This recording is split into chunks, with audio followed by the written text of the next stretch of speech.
great again.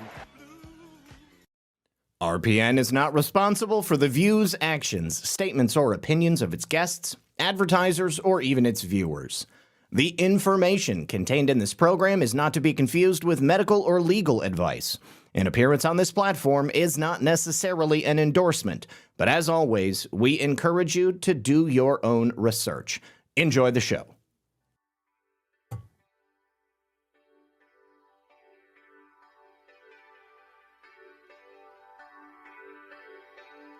That's better.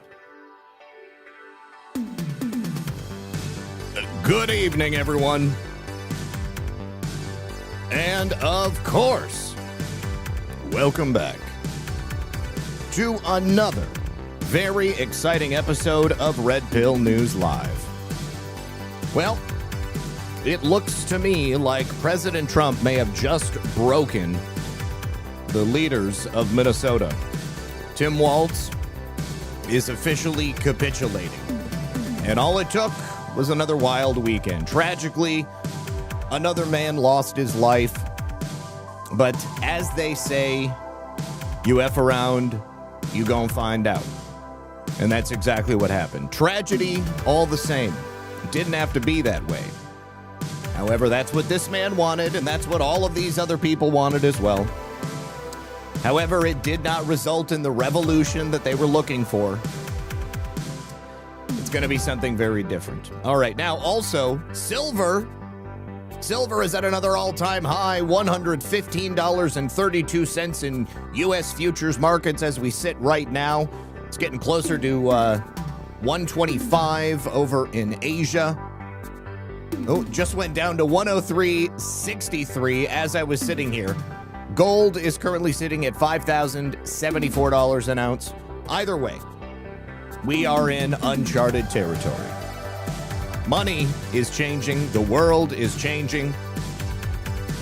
And we are bringing back sanity to the United States of America.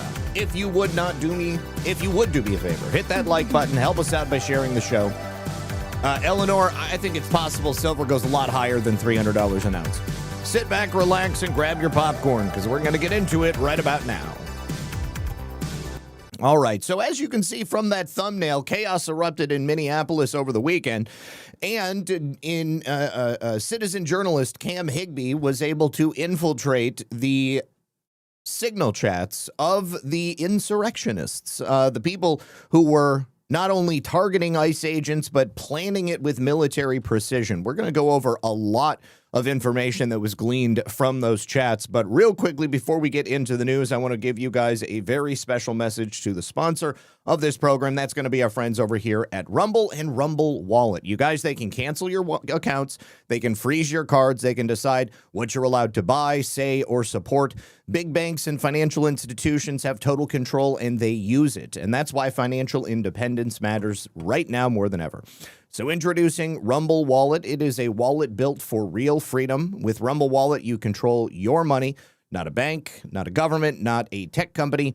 You can buy digital assets like Tether, Tether Gold, and Bitcoin all in one secure place with no permission, no middlemen, no cancel button. And when you want to support creators like myself, those that you actually believe in, you can use the Rumble Wallet app to directly tip content creators securely and instantly without any sort of interference. Now, this isn't a credit line that they can shut off. It is your wallet. You own it permanently, yours to protect for the future, for your family. And when the system fails, when institutions turn on their own people, financial sovereignty is the difference between security and vulnerability. Rumble Wallet is not about politics. It's about freedom, ownership, and protecting what's yours. So take control today. Download the Rumble Wallet now and step away from big banks for good. True ownership, true protection, and true financial freedom. Now, you can use the QR code that you see on screen. You can use wallet.rumble.com, or, of course, you can use the link that you find in the description of this video, also at any app store that you use, whether it's Android or Apple. So thank you very much to them, and thank you very much for everyone joining us here today. All right, let's first talk about the state of silver. Right now, silver orders from between 1 to 10 tons are being processed all across the Middle East, which means that physical metal, physical silver is booming right now in areas where people can afford to buy it in these quantities. Look at these pallets. And of course, because I've got so many tweets open, it's going to take me a minute to get this working. We're going to bring that down just a little bit. But I don't know that I've ever seen so much silver in one place before. My goodness. Just to get your hands on one of those bars, it's huge. Absolutely huge. My goodness. There's a lot of people who would kill for that kind of cash. Millions upon millions of dollars just hanging out in this little office warehouse space. I think each one of those bars is 1,000 ounces of silver. My goodness, that is incredible. All right, now, I have this post here from George Noble. I've never heard of George Noble before, but I did a little bit of research on him, and he does know what he's talking about. And he says, for decades, the global silver market operated on a simple assumption. Nobody would actually demand delivery of the metal they owned on paper. Well, as you can see from that video, that assumption has just collapsed. And as we've been talking about from the last several weeks, all of these banks that hold silver on paper are calling it in and demanding their physical silver equivalents. In the first 7 days of January, 33.45 million ounces of silver were physically withdrawn from COMEX for delivery. Now, that is 26% of COMEX's registered inventory gone in a single week.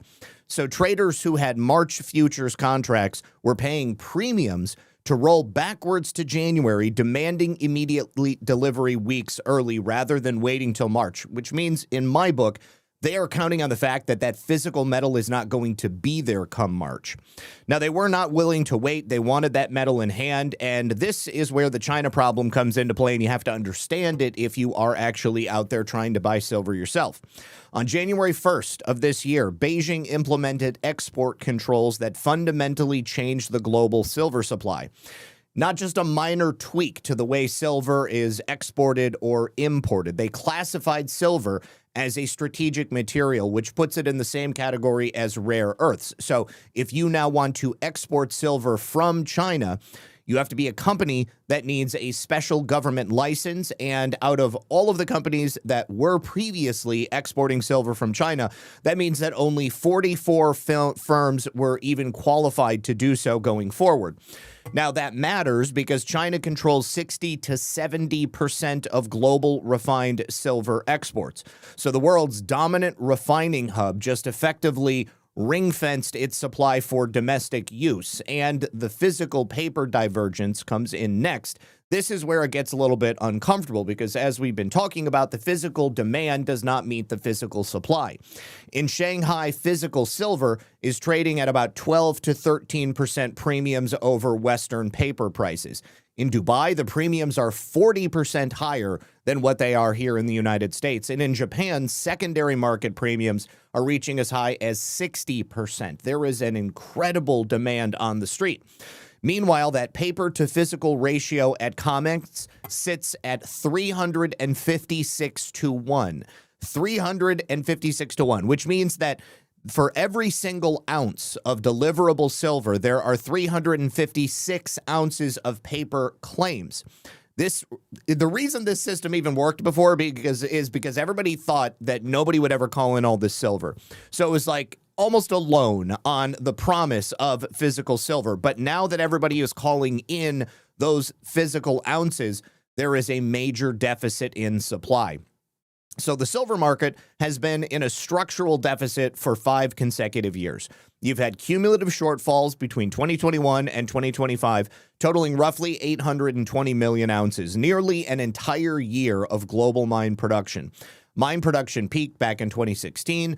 About 71% of mined silver is coming as a byproduct of gold, copper, lead, and zinc mines. So even if silver prices double, miners are not going to be easily able to ramp up production. Their operations are driven by base metal economics, not by the price of silver. that may change. If it turns that silver is far more valuable to mine than the base metals that they were initially mining from these places, well, they might just have to switch up their business models. Plus, you've got the industrial demand that we've spoken about on numerous occasions. Unlike gold, silver is not primarily a monetary metal, or at least it wasn't. Industrial demand represents about 59% of total consumption. As I've said, solar panels, EVs, AI data centers, semiconductors, this demand is price inelastic. Factories do not stop production because silver got expensive. They pay whatever is required to keep their production lines running. So what does that mean? Now silver is in backwardation, spot prices above future prices. That is rare and it is rather significant. Backwardation tells you buyers want metal now, not paper promises for later. And the last time silver showed this kind of sustained backwardation was before the 2011 spike, which brought it up to $49 an ounce. And the gold to silver ratio has compressed from over 100 to 1 in recent years to around 50 to 1 right now. Historically, that ratio has traded as low as 15 to 20 to 1 in extreme moves. And if gold holds and the ratio compresses further, silver easily goes beyond $150 an ounce. There is just no way around it. At the end of the day, silver is now nearly more of a monetary metal than it is simply an industrial metal. And this, I think, is something that people have been waiting for many years. We have thought perhaps we are going to see a revaluation of American currency, and silver would be a perfect way to peg that value, along with gold, perhaps along with other strategic metals, other strategic rare earth elements, those sorts of things that the United States is now getting into the business of controlling rather than allowing other nations to control us.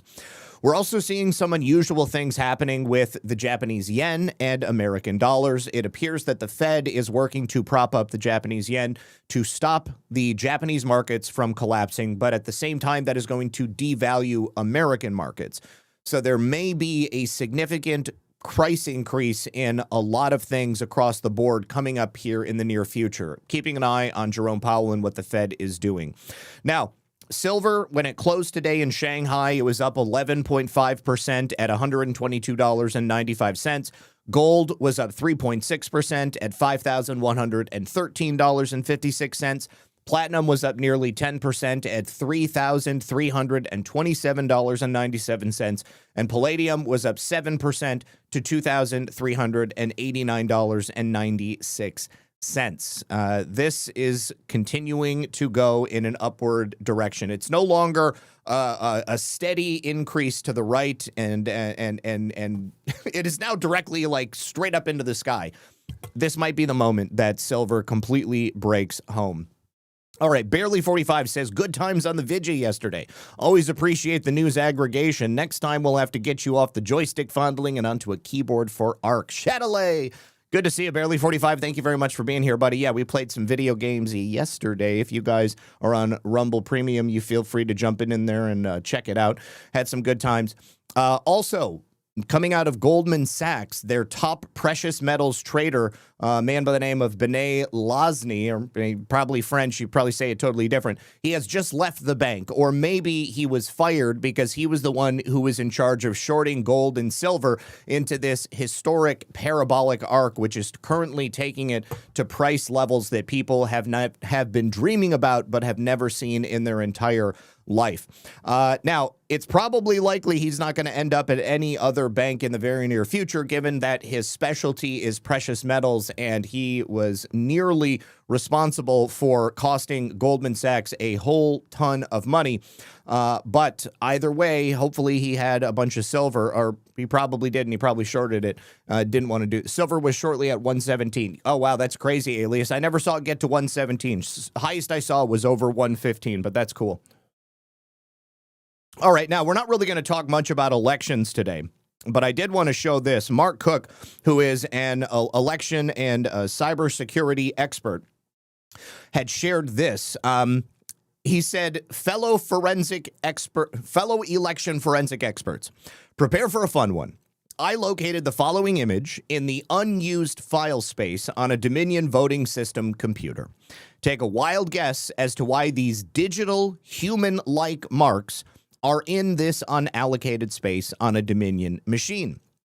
And he asks Mad Liberals and Kevin Moncla, and he says, you'll know what to do. If either of you want the original file, please feel free to reach out. I have some more files you might find interesting as well. And I'll even give everyone else a little hint. See, if those marks just happen to be on any of your digital ballot images or even your paper ballots, and yes, I know what Dominion would claim if they still existed, at least we know Leering Vote would be honest. So what we have here, literally, is a digital file containing 10 nearly human ballot bubble fill-ins. So these are on file on the Dominion machine, and without having any ballots to compare them against, I would suggest it's probably pretty likely that we're going to find these computer-created bubble fills on multiple ballots, on probably many, many ballots. And it's even possible that what Mark mentions here, that they could be even on your ballot. Who knows? Maybe something was voted in your name and you don't know it. Maybe these are the bubbles that are used to fill in ghost ballots. Who knows? But hopefully Leering Vote will come back with something and we can actually talk about why this would be on Dominion voting system machines. I can only think of one reason. That's in case they need to have a ballot filled in at the last minute. But here we go. They're almost human-like, but they're clearly not. 40K Adept Soro... 40K Adept Asororitas lady. In Nevada, Energy got in trouble for overcharging customers back in 2002. They said they wouldn't pay it back, but this week they said they would settle if the PUC would stop investigating them. Holy shit, 23 years? Hopefully they're going to pay you back with interest. That is crazy. Filter Dog, thank you for the can. Q shook me all night long, says God bless America. Thank you for that. Eric Super Patriot, thank you for the cookie. And Trump One, thank you for saying hello. Good to see you. Okay, now, I thought this was insane. This is exactly why I love President Trump. So, it is safe to say if Senator Ted Cruz is planning on running for president in 2028, he's probably not going to be endorsed by the Trump administration. Ted Cruz is barely on speaking terms with the Trump administration, it would appear right now. There were secret recordings which were leaked to Axios by a source within the GOP, and it is a recording of Ted Cruz speaking with donors for about 10 minutes and delivering criticisms for President Trump and J.D. Vance. And they were made very recently, within like the first 6 months of 2025. So basically, in these recordings, Ted Cruz calls J.D. Vance a pawn of former Fox News host Tucker Carlson. He also, of course, has this long-standing feud with Tucker because Tucker made him look like a total jackass when he had him on his show. He said Tucker created J.D. J.D. is Tucker's protege, and they are one and the same, Cruz said. As for President Trump, this is where it's going to get a little bit dicey. He is apparently not happy with President Trump about tariffs, and he also told his donors that the imposition of these tariffs would lead to Republicans losing control of Congress and President Trump's impeachment. Well, Ted, here we are 1 year later, and I would hope that you would eat your words at this point. Not that I really care what Ted Cruz has to say, but I care about Ted Cruz getting caught talking shit about the president behind his back. So he said, Trump was in a bad mood. I've been in conversations where he was very happy. This was not one of them. He then says he told President Trump, Mr. President, if we get to November of 2026 and people's 401ks are down 30% and prices are up 10 to 20% at the supermarket, we're going to go into Election Day and face a bloodbath. You're going to lose the House. You're going to lose the Senate. You're going to spend the next 2 years being impeached every single week. President Trump's reply to Ted Cruz, fuck you, Ted. Succinct. I love it. Okay, 40K says yes to the tune of $65.5 million. Oh, my gosh. And you're only eligible if you still live here and are still live with them. So are you still living there? And do you still live with them? Because congratulations on a payday. That is awesome. Anyways, I hope that Ted Cruz is not stupid enough to try to run for president in 2028, but something tells me this is probably going to happen. Ted Cruz is not a particularly likable guy. I know that people in Texas who do like him, they tend to be rather, they're partial to him. Okay, I guess I'll say that. I'm not going to try to get into their heads too much, but it's not like you have a lot of choices, right? I haven't seen anybody going up against Ted Cruz in a primary. Maybe it's time. Maybe it is time, because Ted Cruz, in my opinion, is not loyal to the United States of America. He's certainly not loyal to the people of the United States of America. He has other interests. So for President Trump to tell Ted, fuck you, Ted, I mean, I just feel like it's totally on brand for President Trump. All right, so I want to show you this. I saw this in an interview with Steve Robinson that came out over the weekend. He appeared on, what is the name of the podcast? Sean Ryan podcast. And he brought up an aspect of this Somali scam, whether it's in Minnesota, Washington, Maine, doesn't matter, that I had never thought of. And I don't think, nobody probably would have thought of it unless they were living in these areas and they had some access. But take a listen to this. Shocking, and it explains a lot. Have you ever looked at cardiac arrests involving Somalis? Have you ever looked at cardiac arrests involving Somalis? It's like, I kind of grokked what she was getting to, and I was like, you mean like, are Somalis dying of natural causes and being reported? And she was like, yeah, I was talking with Minneapolis police officers, and none of them ever remember responding to a cardiac arrest, aneurysm, stroke of an older Somali person. And just looking at the actuarial tables, you would think 100,000 people out there, the odds say that some of them are going to have heart attacks, they're going to die, and then the police or the emergency services are going to be called to respond. None of the police officers ever remember going to a Somali Wait, there's an echo in the video? Oh. DOA.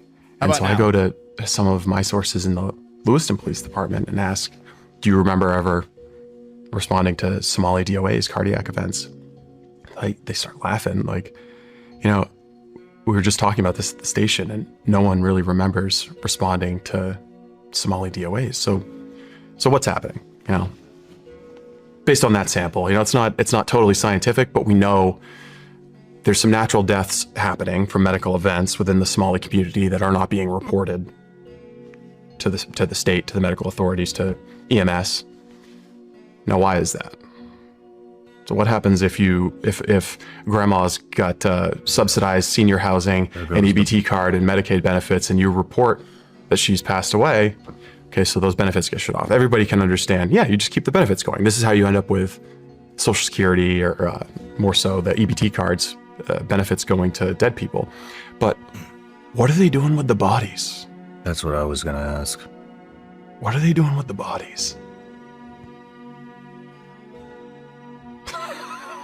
Well, I don't know. Interesting when they find that. It's an excellent question. What are they doing with the bodies? I think that once they start making their way into Minneapolis, the one thing that I haven't heard people mentioning is Somali-owned funeral homes or Somali-owned crematoriums, because that would obviously be the way you would get rid of a body. You could insert a skinny into the coffin of somebody who's going in the ground. After the coffin is already closed, nobody's going to notice. If you have a crematorium, you can just get rid of the body right away, take the ashes, sprinkle it into a local body of water, perhaps put it into, I don't know, maybe a garden or something like that. Use it as fertilizer. You could potentially put it into concrete.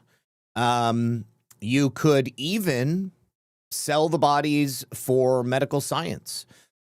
That would be another stream of income that would be coming in.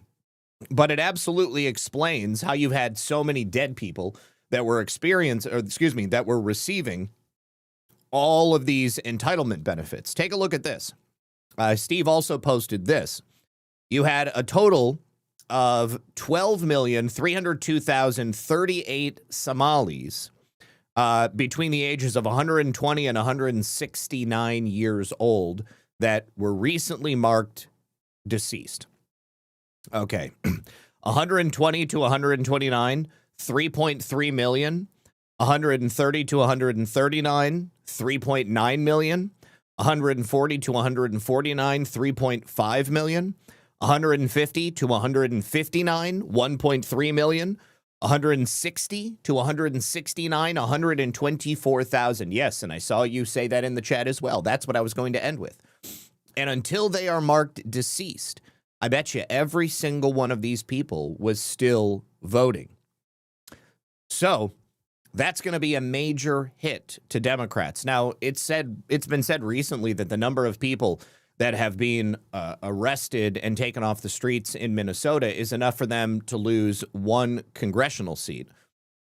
If they're losing another 12 million people because they are finally dead, is that going to, how many more congressional seats is that going to pull out of their pool?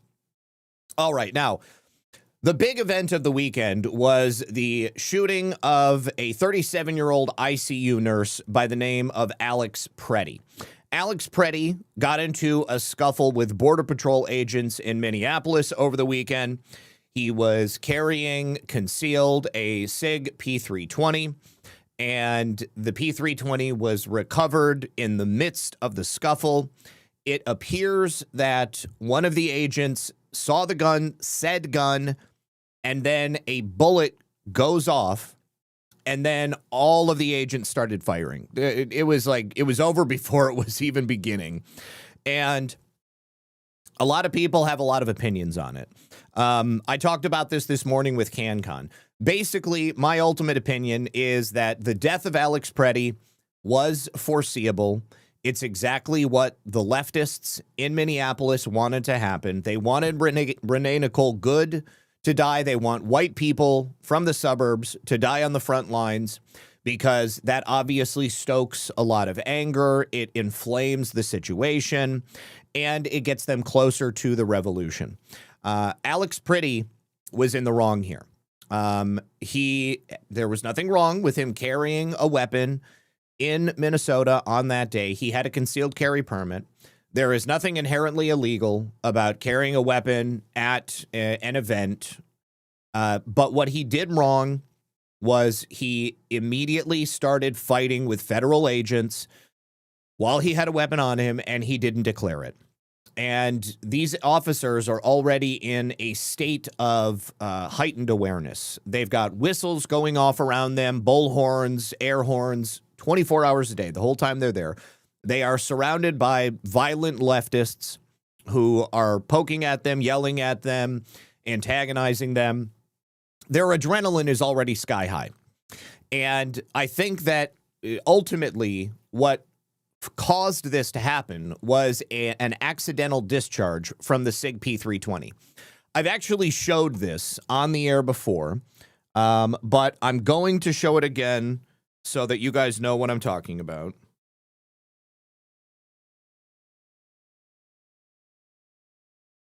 There's been kind of a rumor for a while about SIG P320s and how they accidentally go off from time to time. Now, people who love SIGs, they will tell you that this isn't real. I think that SIG... We're at the USAA campus. SIG also doesn't want you to believe that this is on real. March 18th, 2025. Watch closely as the security officer steps out of the guard station. Here it is again. One of my coworkers, Chuck Soros, came. All right, so this guy had his weapon holstered. He put his hand on the butt, and it just, boom, it just went off. Okay, he didn't pull the trigger or anything like that. Here is another example of that. Oh, shoot, where did it go? There's a guy that I watch on YouTube who tested this with blanks. And essentially, if you move the slide at all, with a loaded P320, then it can accidentally discharge. And it's happened. There's been all kinds of cases of this. There was another case where somebody dropped it. It went off when he dropped it. I mean, it's happened all over the place. And I wish that I could find that video because I showed it before and I felt like it was the best example of how easy it is for this to take place. But just suffice to say, let's just trust me on this. It happens a lot easier than people like to admit. So when the officer who disarmed Preddy is pulling the gun, walking away, boom, it goes off. And he's not touching the trigger. He's holding it. That was it. And once that bullet goes off, boom, everybody starts firing. Really tragic, but at the end of the day, Alex Preddy caused his own demise. It did not have to happen that way. So the family had also come forward and said, we just spoke with Alex the other day. He said he was going to be going to these things. He said he was going to be carrying. The dad told him, don't do anything stupid, son. Don't engage with the cops. Don't engage with the federal agents. Don't get violent with them. Just go there, observe, and film, and you're going to be fine. And he said, I know, Dad, I won't do anything stupid. Well, he ended up going and doing something stupid. So as far as the DHS is concerned, this is a clean shoot. Might not like it, might not be a good shoot in your mind, but it's a legal shoot. Because Alex Preddy committed a felony when he not only obstructed the actions of ICE, but when he physically got into an altercation with them. If you get into a physical altercation with police, then they are justified in using force against you. And yes, up to and including deadly force. You may not like that, but that is the law. And Alex Preddy could have avoided this if he would have said, you know, I'm just here to observe. I am armed and I am no danger to you. If he would have said that, then they would have given him his gun. They would have told him to walk away and everything would have been fine. But as soon as that bullet went off, as soon as one officer said gun, every single officer with a heightened level of adrenaline immediately has their training kick in. They remember if they're in fear for their life, they are supposed to shoot. Alex was reaching for something at the time that he was shot. They didn't know whether he had another gun. I'm sure some of them didn't even see the gun that was pulled away from him. So they feared for their life. They reasonably feared for their life, and they began shooting. Immediately, medics showed up, but it was, again, he was dead before the last shot was fired, in my opinion. Now, the family had put out an announcement basically just saying that, you know, Alex was a great guy. We're heartbroken, as I'm sure anybody's family would be. So, you know, my heart goes out to them. My heart goes out to them. But this goes much, much deeper than simply one random guy showing up with a gun at a protest and then doing something stupid, as we will find out, because this was an organized event, as all of these events have been organized. Alex Preddy was part of ICE Watch. He was there on a mission, and he and many others in the crowd, leftist agitators, they have gone there with the assumption that they're likely going to get into a physical altercation with ICE and they might lose their life. And for them, that's totally cool. They are happy to lose their lives. Oh, I think that this is the gun misfire you were looking for. Okay, thank you very much for that.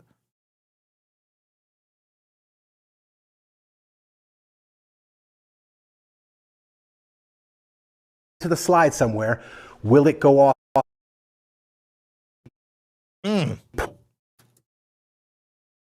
Come on. Somewhere. Will it go off again? Will it release? Let's see. Oh, yeah, that was it. That's 3 in a row. Let me take the screw out.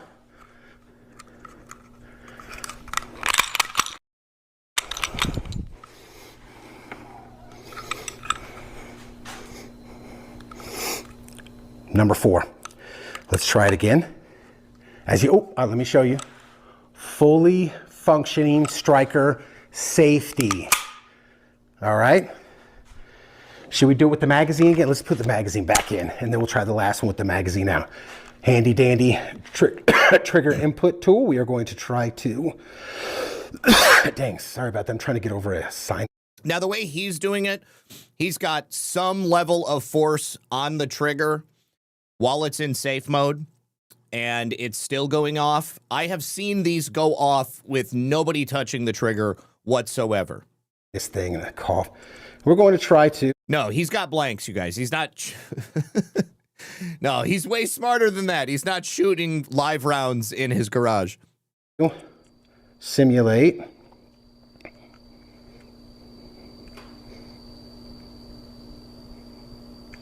All right, here we go. Again, we are roughly, as we saw on the tabletop, I'm guessing we're roughly a millimeter to less than a millimeter of engagement on that trigger. And let's see if we can get it to go off again. Yep. That's how easy it is to discharge accidentally a SIG P320. And that's exactly what I think happened with Alex Pretty's gun. All right. Now, a lot of people had a lot to say. Everybody's a critic on the internet.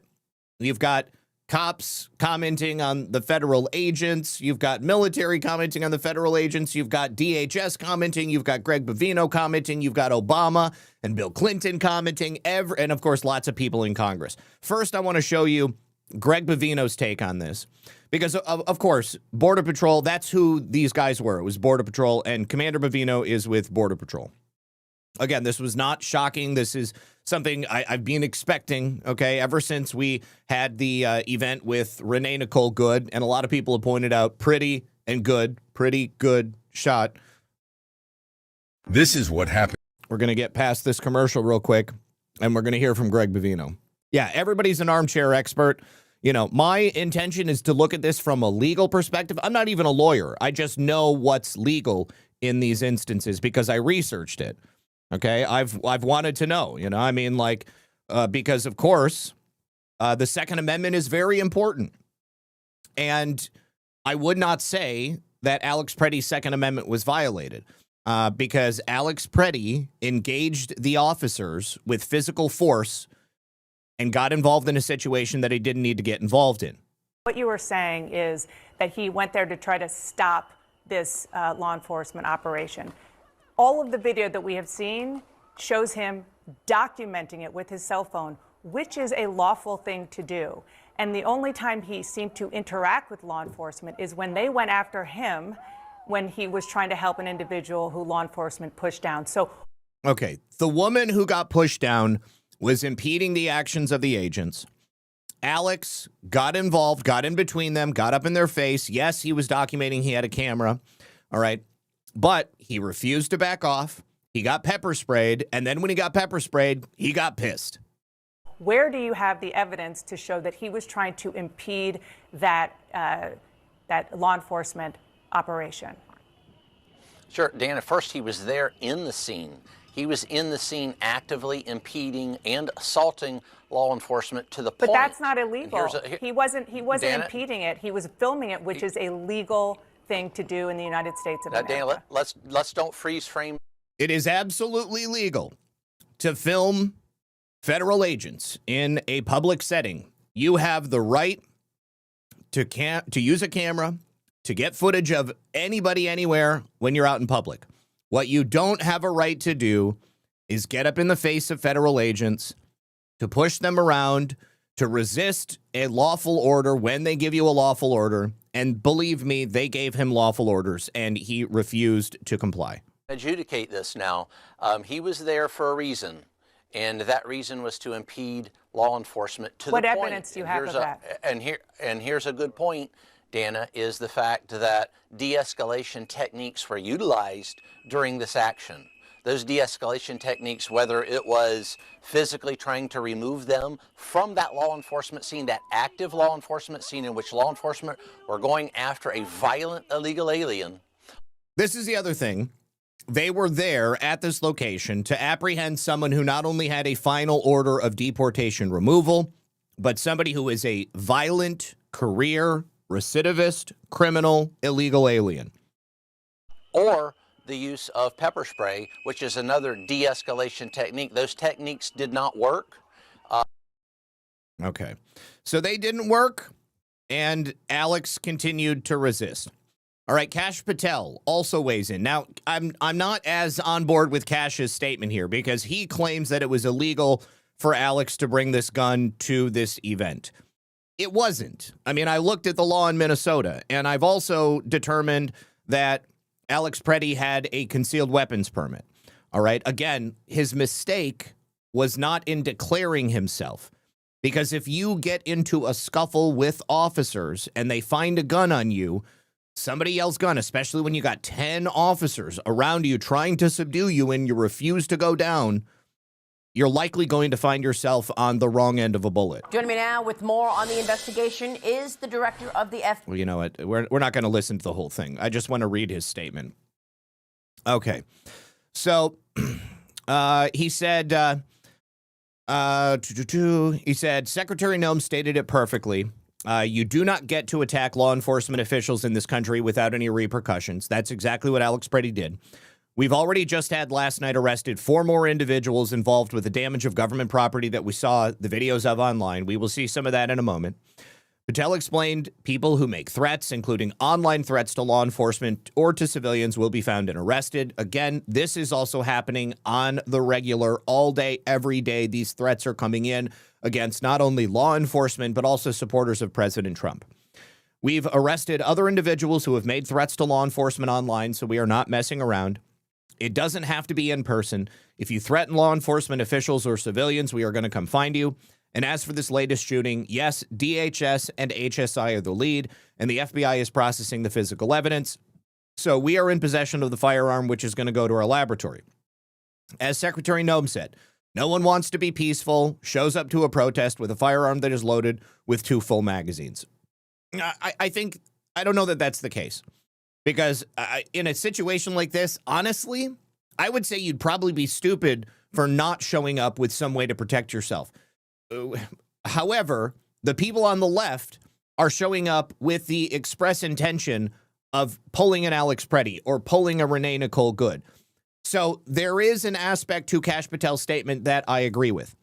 How is he threatening Border Patrol, she asks. You've collected the evidence. You said, right, you had the handgun in your possession. That's right. He was using that. How was he using that handgun in terms of threatening Border Patrol? What was the threat? He had his camera, right? He was filming it. Well, that's something I would like the DHS and the prosecutors to answer because they are the ones investigating the case. I trust the men and women on the ground who are trained professionals to only use it when it's absolutely necessary, and I trust Secretary Noem's leadership in DHS and HSI to do the right thing as they always have done in these scenarios. Was the gun visible, or did Border Patrol see the gun after they shot him? I think it's pretty clear from the video that they saw the gun and then they shot him. All those pieces of the investigation are going to be led by DHS and HSI. Of course, on top of the actions of just the leftists on the ground and the vitriol on the internet, you've also got a lot of statements from people like Chuck Schumer, like AOC, like Tim Walz. Tim Walz has been one of the biggest proponents of essentially calling for actions that many have interpreted as fighting back against ICE. Now, after this shooting, we've got 5 or 6 days until the government is likely to shut down again. I think we're going for yet another government shutdown. I don't think it's going to be a huge deal for the average person. It's not going to take ICE and HSI and DHS off of the streets. I believe they are going to continue to operate. But Chuck Schumer is now declaring that Democrats are not going to provide votes that are needed to advance appropriations bills unless it includes cutting the funding of the Department of Homeland Security, which I find to be rather interesting. So the announcement comes in the wake of this shooting, and his statement was released on Saturday. And he said, what's happening in Minnesota is appalling and unacceptable in any American city. He's right. What's happening is appalling, and it is and it is not acceptable in any American city. But it's not DHS and HSI and Border Patrol that are doing it. It is the circumstances that are being created by the leadership of the government in Minneapolis, St. Paul, and, of course, the government of Minnesota. Democrats have sought common sense reforms in the Department of Homeland Security spending bill. The common sense reforms they have is the total defunding of ICE. That's obviously not going to happen either. But because of Republicans' refusal to stand up to President Trump, DHS is woefully inadequate to rein in the abuses of ICE. There are no abuses of ICE. ICE is doing their job. If it wasn't, we need more, okay? And they wouldn't be on the streets in the way that they are if it weren't for the fact that these people wholesale imported third world invaders from nations all around the world with the express intention of putting them on the voter rolls so that they could have them to vote themselves into positions of power and keep themselves in positions of power. Those 12 million dead Somalis are an excellent example of that. So he says, I will vote no. Senate Democrats will not provide the votes to proceed to the appropriations bill if the DHS funding bill is included. Now, Schumer had also, of course, said ICE out of Minnesota now. Well, that's not going to happen either.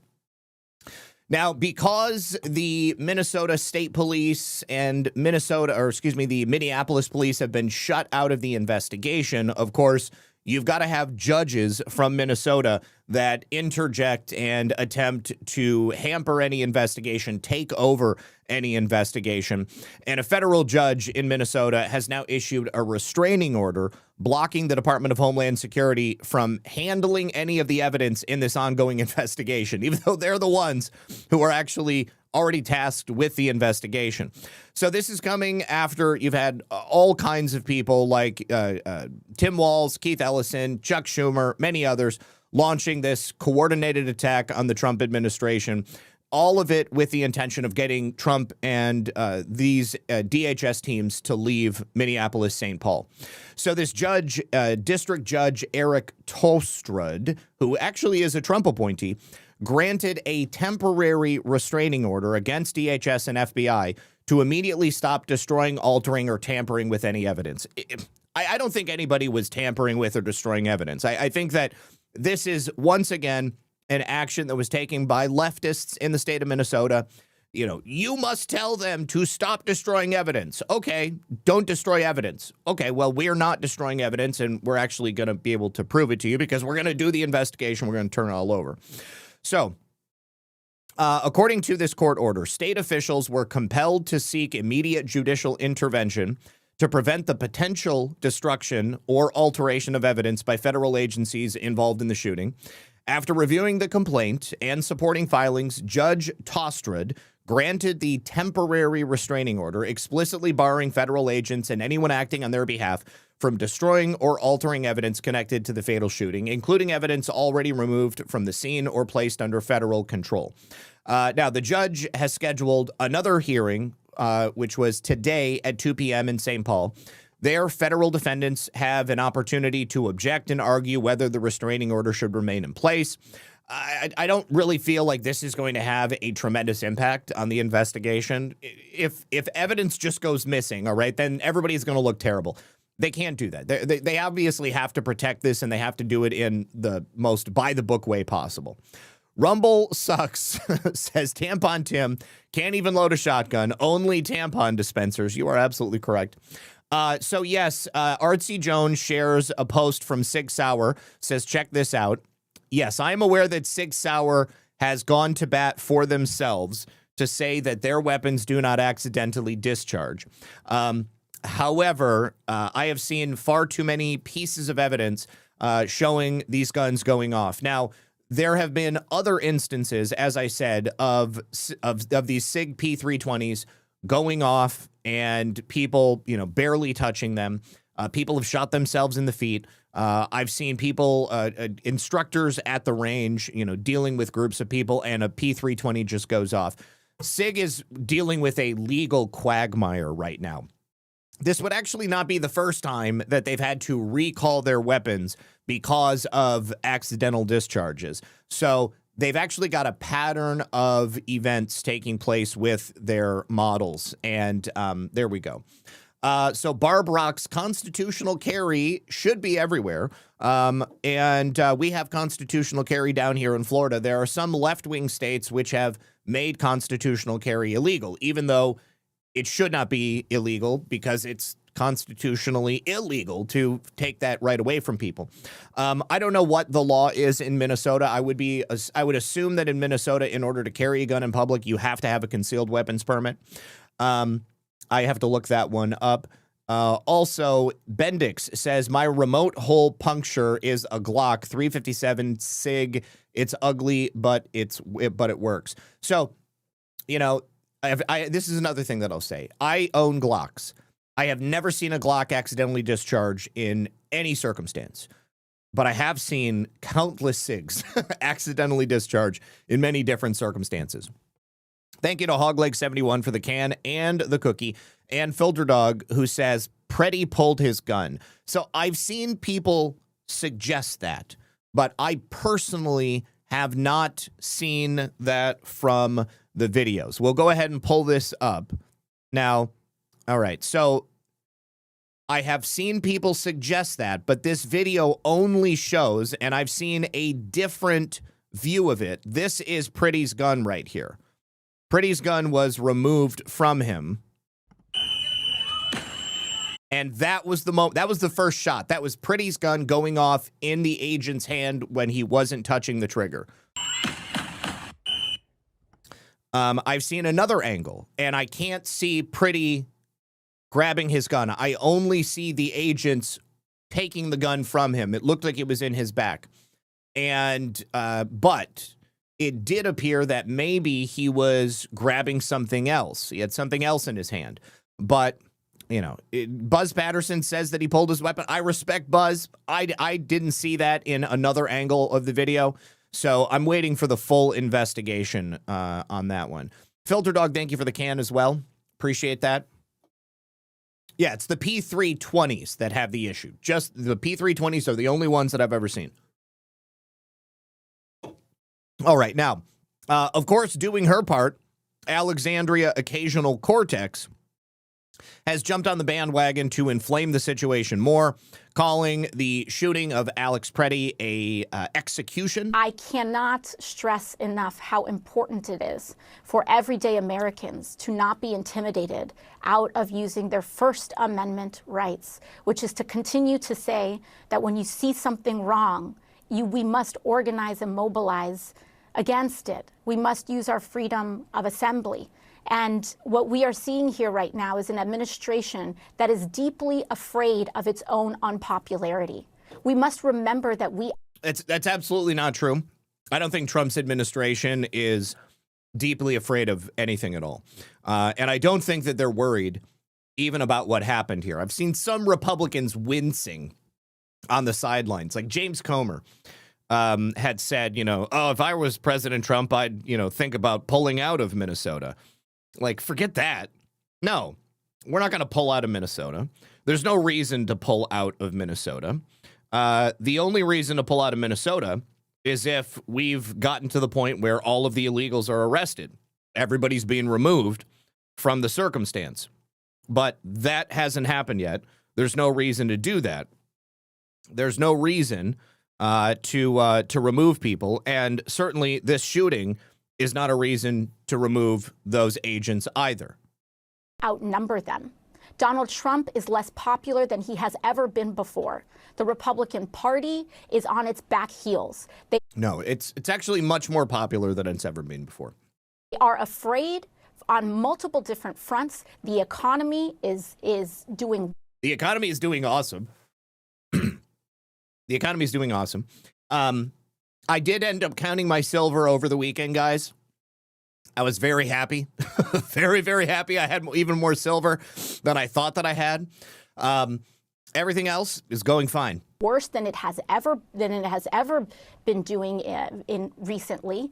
They are afraid because they are exposed. They are afraid of being genuinely exposed by what is happening in the Epstein files. You have the economy and Minnesota. Yeah, Minnesota needs a concealed carry permit and the permit on you. And you must carry the permit on you. Okay, so then that's what he did that was illegal. Because he did have a concealed carry permit, but he did not have his permit on him. And he also didn't have any identification on him. That is a tactic that they use to make it more difficult to identify the people that they send out there.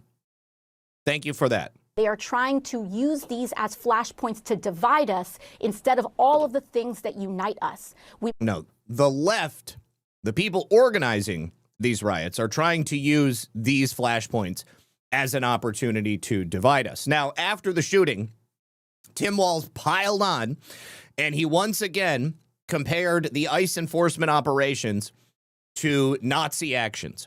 He said that ICE rounding up illegal alien pedophiles is the same as Nazis arresting Anne Frank, which is frankly hilarious.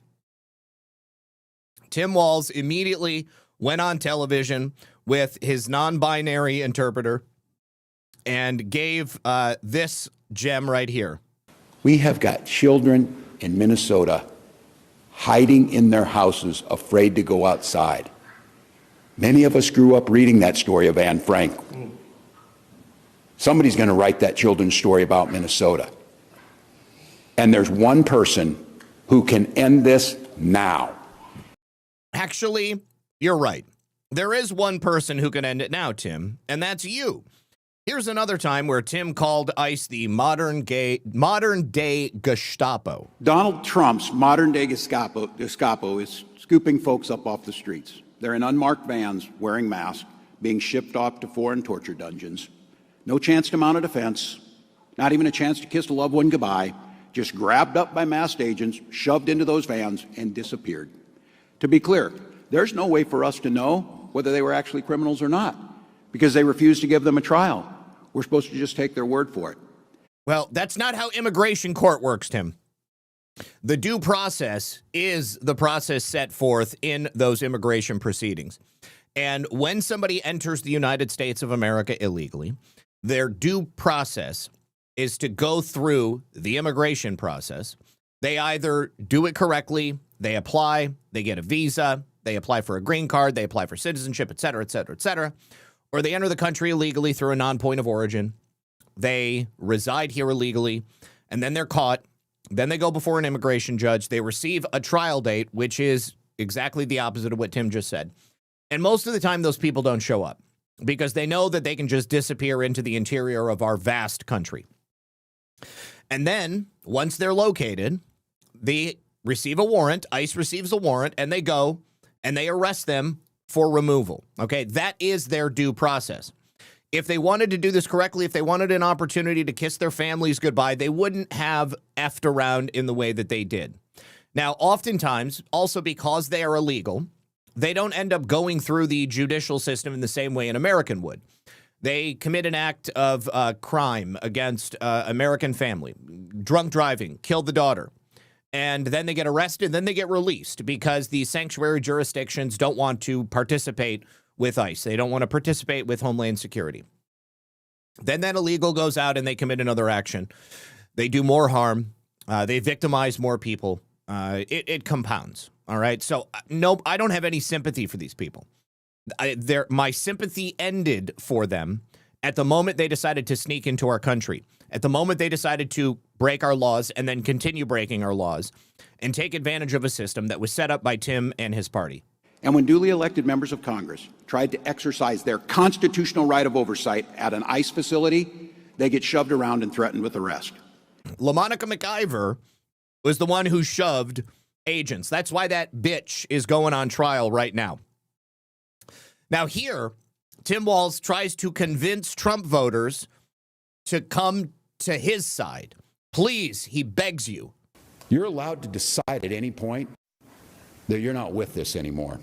If you voted for this administration, heck, even if you thought Operation Metro Surge was a good idea, sounded like the thing to do a month ago, you're still allowed to look at what's happening here in Minnesota and say, this isn't what I voted for and this isn't what I want.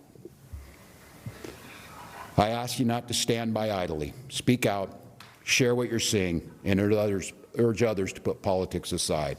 We're no longer having a political debate, we're having a moral debate. We all want secure borders and immigration enforcement that prioritizes criminals.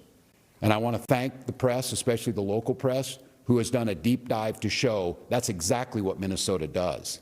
It's absolutely not what Minnesota does. But what you're seeing is not common sense, lawful, or humane enforcement. That's not what this occupation is about. He lost his place. He could not continue. Obviously, Tim Walz is completely lost. He's completely lost the plot. Now, my favorite Trump admin gay, Scott Bessent, was also doing the rounds this weekend. And Scott, as he often does, took Tim Walz to the mat. I think Tim probably enjoyed it more than he would like to admit. But let's take a listen to Scott's take on this, because it's far more nuanced than Tim Walz and the Democrat leadership in Minnesota have had thus far. I can't wait to see this Melania movie, too.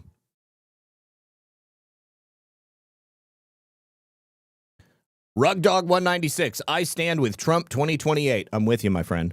Jonathan, it's a tragedy when anyone dies, but I can tell you the situation on the ground there is being stirred up by Governor Walz.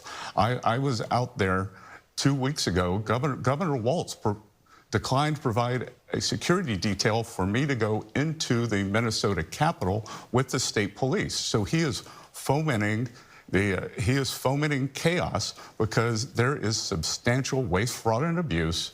My job as Treasury Secretary is to investigate that. And I think that this chaos that's going out there, and again, I am sorry that this gentleman is dead, but he did bring a 9mm semi-automatic weapon with 2 cartridges to what was supposed to be a peaceful protest. I think that there are a lot of paid agitators who are ginning things up, and the governor has not done a good job at tamping this down. Yeah, and that's exactly it. Again, this is the circumstance they want. And I had a couple of other people in Rumble. Newcomer Kimberly, good to see you, hun. She says they need to spray them down with a water cannon. Bet they take their freezing asses off the street. I bet they would. IB Fish, good to see you, homie. He says it's Minnesota, and yes, it's illegal to conceal carry without having legal ID on your person, which, of course, as we have established, Pretty did not have that legal ID. Crimson Tide also says, Zach, did you see the new Budweiser commercial? It's awesome. Really? Are we at that point where Budweiser is making awesome commercials again? Hang on. Let's go ahead and get this pulled up. Watch it not be a Budweiser commercial. I'm going to get... No, here we go.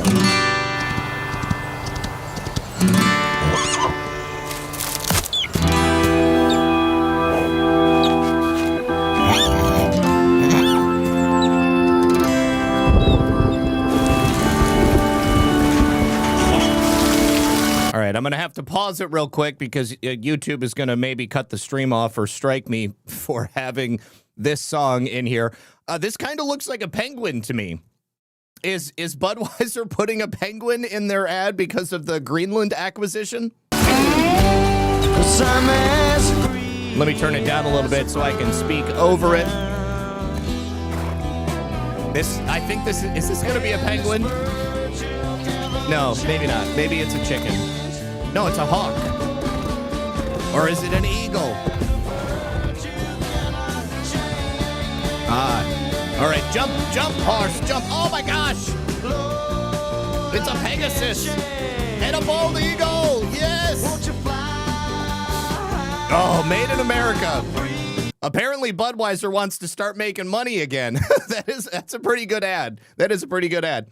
Let me see. Crimson Tide, thank you for that. And Rug Dog, thank you for that. Also, Keeve Singer says, hey, Zach, so nice to catch you live after some time. Stay safe. Happy New Year. Take care. $51. Thank you so much, Keeve. Appreciate you, homie. Thank you very much for hanging out with us. Thank you for being here. All right, now, continuing, still on the subject of Alex Pretty, Barack Hussein Obama, who, of course, was mentored by Bill Ayers from the Weather Underground, who has his own revolutionary insurgents past, which many of us believe that Barack Hussein Obama took to heart, has also commented on this. He said, the killing of Alex Pretty is a heartbreaking tragedy. It should also be a wake-up call to every American, regardless of party, that many of our core values of as a nation are increasingly under assault. They are, but not from President Trump. Federal law enforcement and immigration agents have a tough job, but Americans expect them to carry out their duties in a lawful, accountable way and to work with rather than against state and local officials to ensure public safety. Couple of things there. During Barack Hussein Obama's administration, while he and his immigration enforcement were rounding up illegal aliens, there was no organized, active insurrection on the streets. The leftists supported Barack Obama, and they weren't out there fighting against the officers. Also, you did not have sanctuary jurisdictions who refused to work with federal agents. So we have been attempting to work with these local jurisdictions, but the local jurisdictions have been hamstrung by the state leaders and at times the local leaders as well. He says that's not what we're seeing in Minnesota. In fact, we're seeing the opposite. For weeks now, people across the country have been rightly outraged by the spectacle of masked ICE recruits and other federal agents acting with impunity and engaging in tactics that seem designed to intimidate, harass, provoke, and even endanger the residents of a major American city. That's not the case. The only reason that these guys are out there wearing masks is because of the people who follow the Weather Underground types, the radical leftists, the Antifas, NGOs that have been funneling money into these sorts of operations because they have been doxing, they have been threatening, they've been going after the children and the families of these ICE agents. These people don't want their information out there because they are residents of the community that they are serving. That is all on the left. That has nothing to do with President Trump. And if it was up to them, I think that they probably would not be wearing the masks, except in Minnesota where it's like, you know, it's wicked cold right now. These unprecedented tactics, which even the former top lawyer of the Department of Homeland Security in the first Trump administration has characterized as embarrassing, lawless, and cruel. F that guy. I got no idea who he is, and I could care less. He seems like a deep stater. Have now resulted in the fatal shooting of 2 U.S. citizens. The first, Renee Nicole Good, who drove her car into a federal agent. She got what she deserved. Alex Pretty, he got what he deserved. As tragic as it is, shouldn't have happened because of his behavior. And yet, rather than trying to impose some semblance of discipline and accountability over the agents they've deployed, well, they have. I feel like these guys have been trained quite a bit. It's the leftist agitators that are pushing them to the brink. The president and current administration officials seem eager to escalate the situation while offering public explanations for the shootings of Mr. Pretty and Renee Good that aren't informed by any serious investigation. You got to come out and say something initially. And for like the cursory investigations that were done initially, those were both good shoots. There's really nothing more to say until we get the final reports and appear to be directly contradicted by video evidence. Again, it all depends on which piece of video evidence you choose to play over and over and over again. As we had in Mr. Pretty's case, we had in Miss Good's case, we had various angles showing various points in the interaction. And in order to make an informed decision about what actually happened, you have to take them all in their totality. You can't take your favorite angle and then play that over and over and say, look, see, he did nothing wrong. She did nothing wrong. He wasn't even in danger. The officers they already took his gun. Nothing should have happened. This has to stop. It does have to stop, but it's not Trump and the administration that need to stop. I would hope that after all this most recent tragedy, administration officials will reconsider their approach and start finding ways to work constructively with Governor Walz and Pkwy, as well as state and local police, to avert more chaos and achieve legitimate law enforcement goals. They have been trying since the very beginning. In the meantime, every American should support and draw inspiration from the wave of peaceful protests. You son of a bitch. These are not peaceful protests. They are timely reminder that ultimately it's up to each of us as citizens to speak out against injustice, protect our basic freedoms, and hold our government accountable. Barack Obama doesn't have a leg to stand on in this instance. Saberno, Scott is the hottest gay guy ever. I love him. He is smooth. He's very smooth. Bill Clinton, of course, also had to get in on the action. That is also something you would generally expect. Before we read Bill Clinton's statement, I just have one more brief message from our friends over here at Rumble. You guys, they can cancel your accounts. They can freeze your cards. They can decide what you're allowed to say, who you're allowed to support. Big banks and financial institutions have taken total control, and they use it. And that's why financial independence matters more now than ever. Introducing the Rumble Wallet, a non-custodial wallet built for real freedom, because with Rumble Wallet, you control your money. No banks, no governments, no tech companies. You can buy digital assets like Tether, Tether Gold, and Bitcoin all in one place. You don't need permission. There are no middlemen to take a cut off the top. There is no cancel button to stop you from supporting those who you want to support. And when you do support the creators you actually believe in, like myself, you can use Rumble Wallet and the app to directly tip those creators fast without any interference and without anybody else taking a cut of the money. This isn't a credit line they can shut off. It is your wallet permanently. It's yours to protect for your future, for your family. So when the system fails, when institutions turn on their own people, financial sovereignty is the difference between security and vulnerability. Rumble Wallet isn't about politics. It's about freedom, ownership, and protecting what's yours. So take control today. Download Rumble Wallet from the link that you see in the chat, from wallet.rumble.com, from that QR code right there, or just directly from the App Store on your phone. Use that now. Step away from the big banks for good. True ownership, true protection, true financial freedom. Thank you very much to Rumble. And Redeemed D says, check your Cash App too. Oh, thank you so much. $20 on Rumble. I appreciate you. And let's check the Cash App.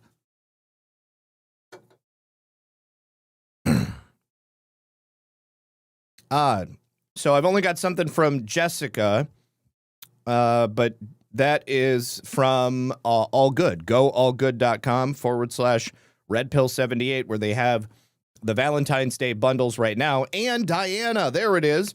Diana says, did you get my donation on January 1st? So that would have been a couple of weeks ago. I believe that let me see. No, there's actually nothing from you on January 1st, Diana.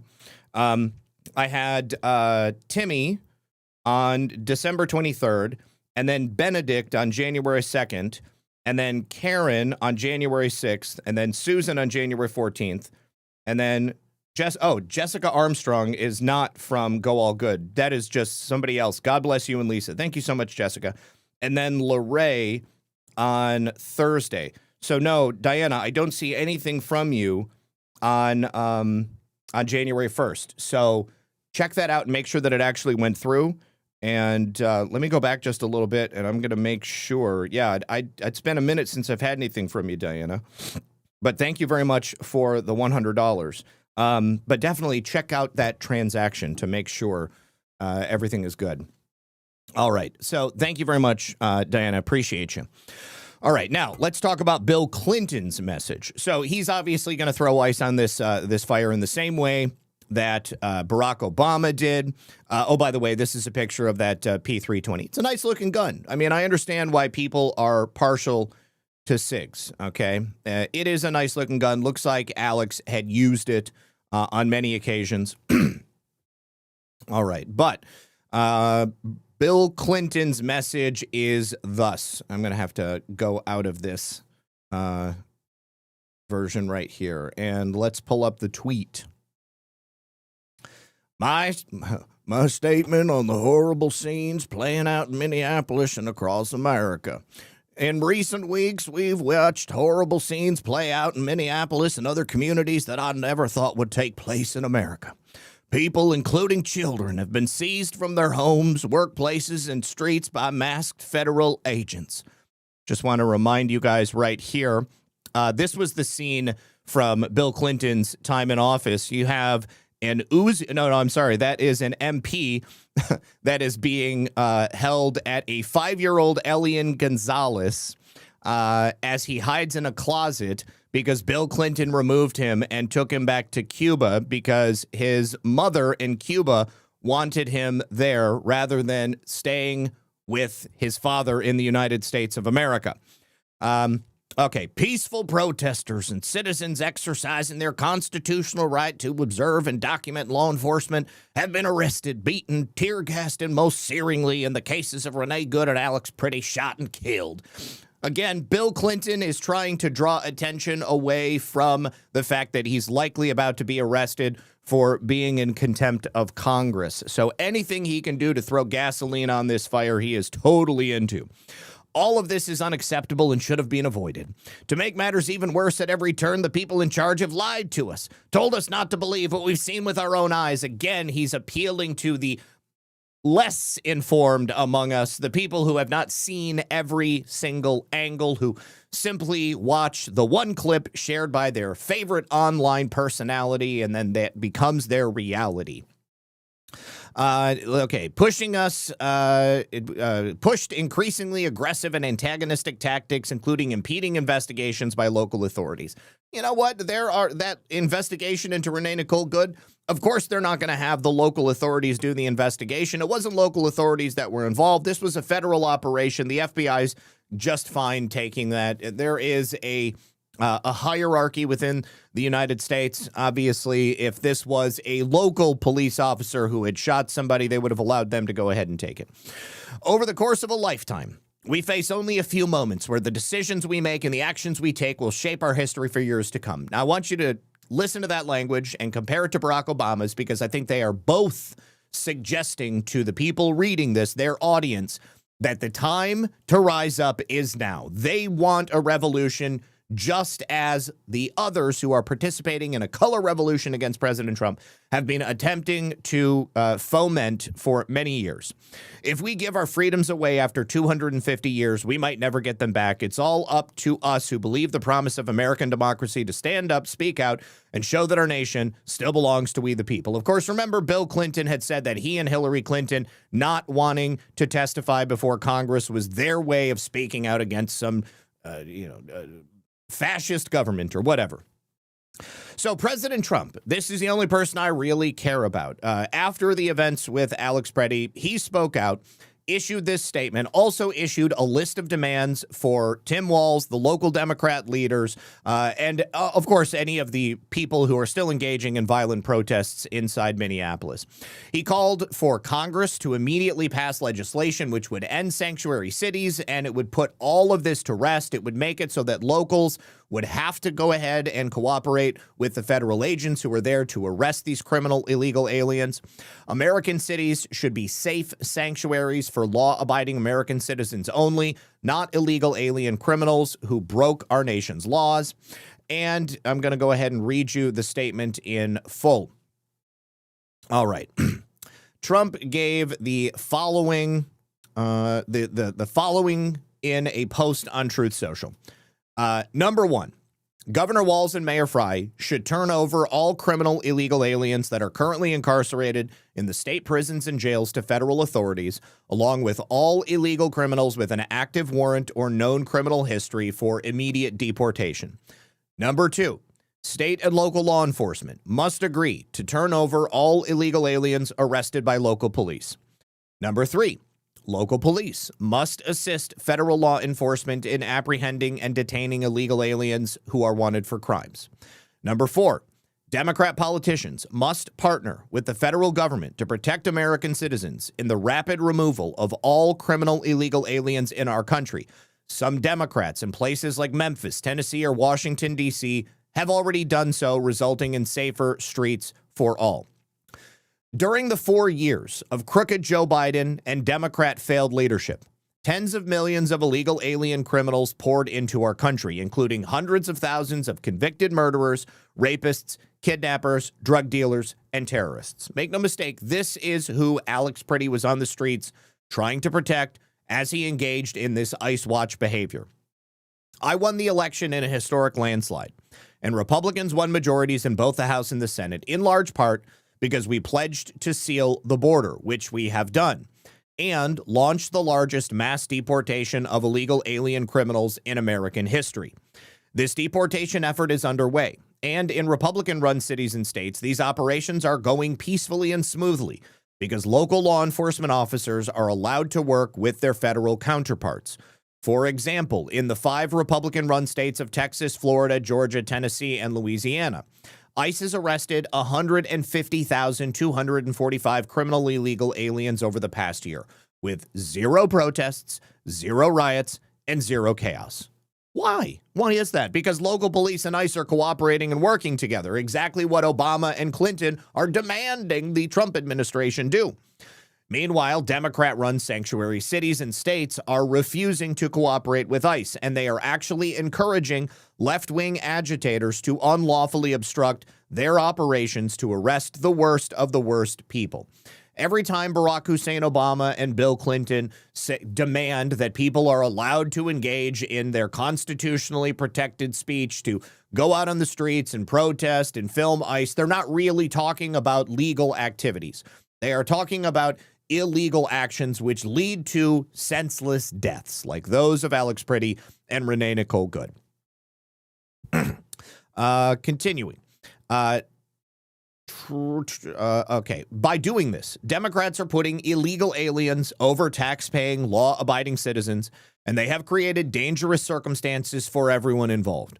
Tragically, 2 American citizens have lost their lives as a result of this Democrat-ensued chaos. This is why I am hereby calling on Governor Walz, Mayor Fry, and every Democrat governor and mayor in the United States of America to formally cooperate with the Trump administration to enforce our nation's laws rather than resist and stoke the flames of division, chaos, and violence. And that's where he makes those 4 demands. In addition, I am hereby calling on the United States Congress to immediately pass legislation to end sanctuary cities, which is the root cause of all of these problems. American cities should be safe sanctuaries by law for law-abiding American citizens only, not illegal alien criminals who broke our nation's laws. The only problem is Republicans benefit from these situations as well. There should be enough votes to pass this and to push it through and get it taken care of. However, I think that there are plenty of Republicans with weak stomachs who don't believe that if they pass that legislation, their seats are going to be safe come November. They're pussies. They don't believe in the same thing that we believe in. They don't care about American citizens in the same way we and President Trump care about American citizens. They care about their own careers. They care about their special interests. They care about the money that gets deposited into their accounts. They don't care about law and order. They don't care about safety and security. They don't care about cleaning up the streets and getting rid of all these criminals. There are too many things that they are exploiting as a result of the problems that are going on. Sure, there's some that are noble, that are brave, that are honorable, but there are plenty that aren't. Otherwise, this shit would have already happened. They would have already made it illegal at a legislative level, passed a law. No sanctuary cities. Get rid of it. It doesn't make any sense. All of these requests are rooted in common sense and will provide the best possible circumstances to make America great again. Bavino was relieved of duty. Are you serious, Rachel? I'll have to look for that in a moment. The Trump administration is standing by and waiting for any Democrat to do the right thing and work with us on these important matters of making America safe, like it is in the sections of our country where we are together with local leadership, participating and involved. All right. Hold on just a second. I need to verify. I need to verify this. If they relieved Greg Bavino of duty, I am going to be so pissed.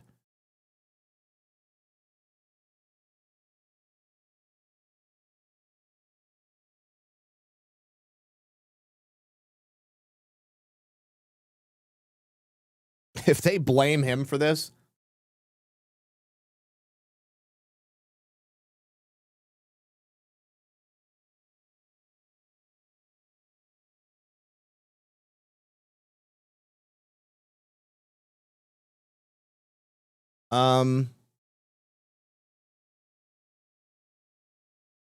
okay, I see people demanding that Bavino get his job back, but I have not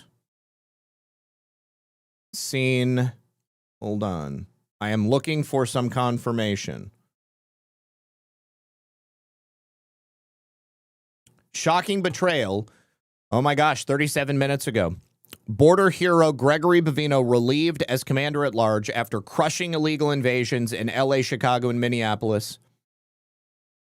Greg Bavino's position has been eliminated because he was too harsh on deportations. Bavino wasn't allowed to be harsh enough, if you ask me. If Trump is responsible for this, this is the biggest mistake he's made. 6 hours ago, he was active in St. Paul and on the streets. Per Nick's order, Greg Bavino has been relieved of his duties as commander of the Border Patrol. Wow. That's effed up, you guys. That is effed up.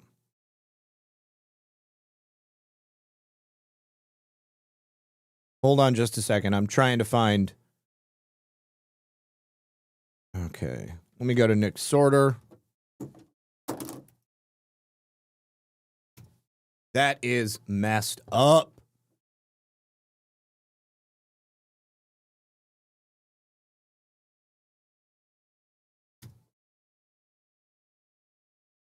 Gosh darn it.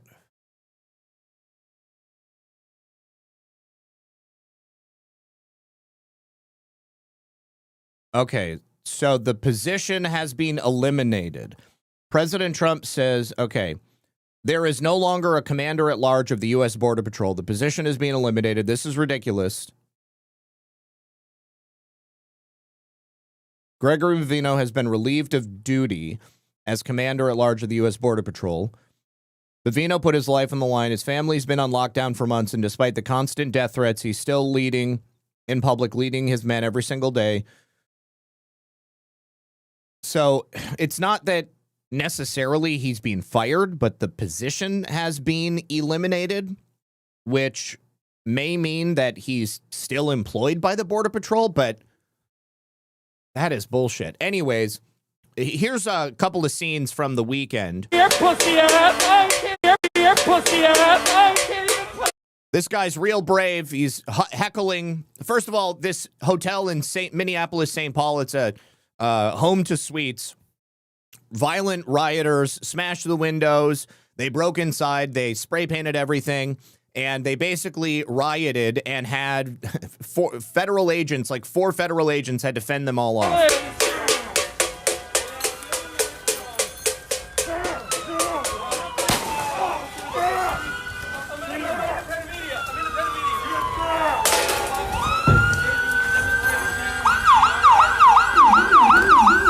That's the guy who was just calling the Border Patrol agents pussies. He just got shot in the nuts. Or maybe the chest. Anyways, here is Greg Bovino just earlier today. Oh, no, I'm sorry. This is the Border Patrol Commissioner, Rodney Scott. So this is over the weekend in front of that hotel.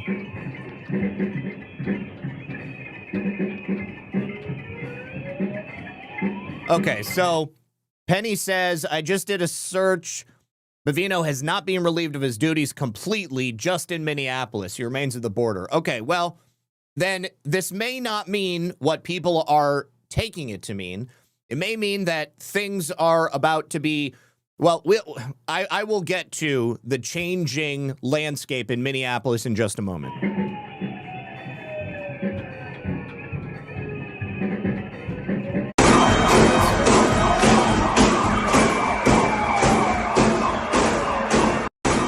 Clearly not a peaceful protest. They were smashing windows. They set some cars on fire. They spray painted cars. Lots of damage over the weekend. Here is somebody throwing a brick at the heads of one of these federal agents. Get back! Amen! Get back!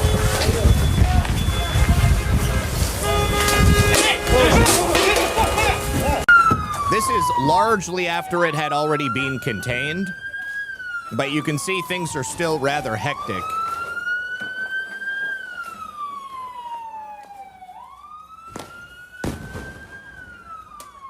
So things were pretty wild all weekend.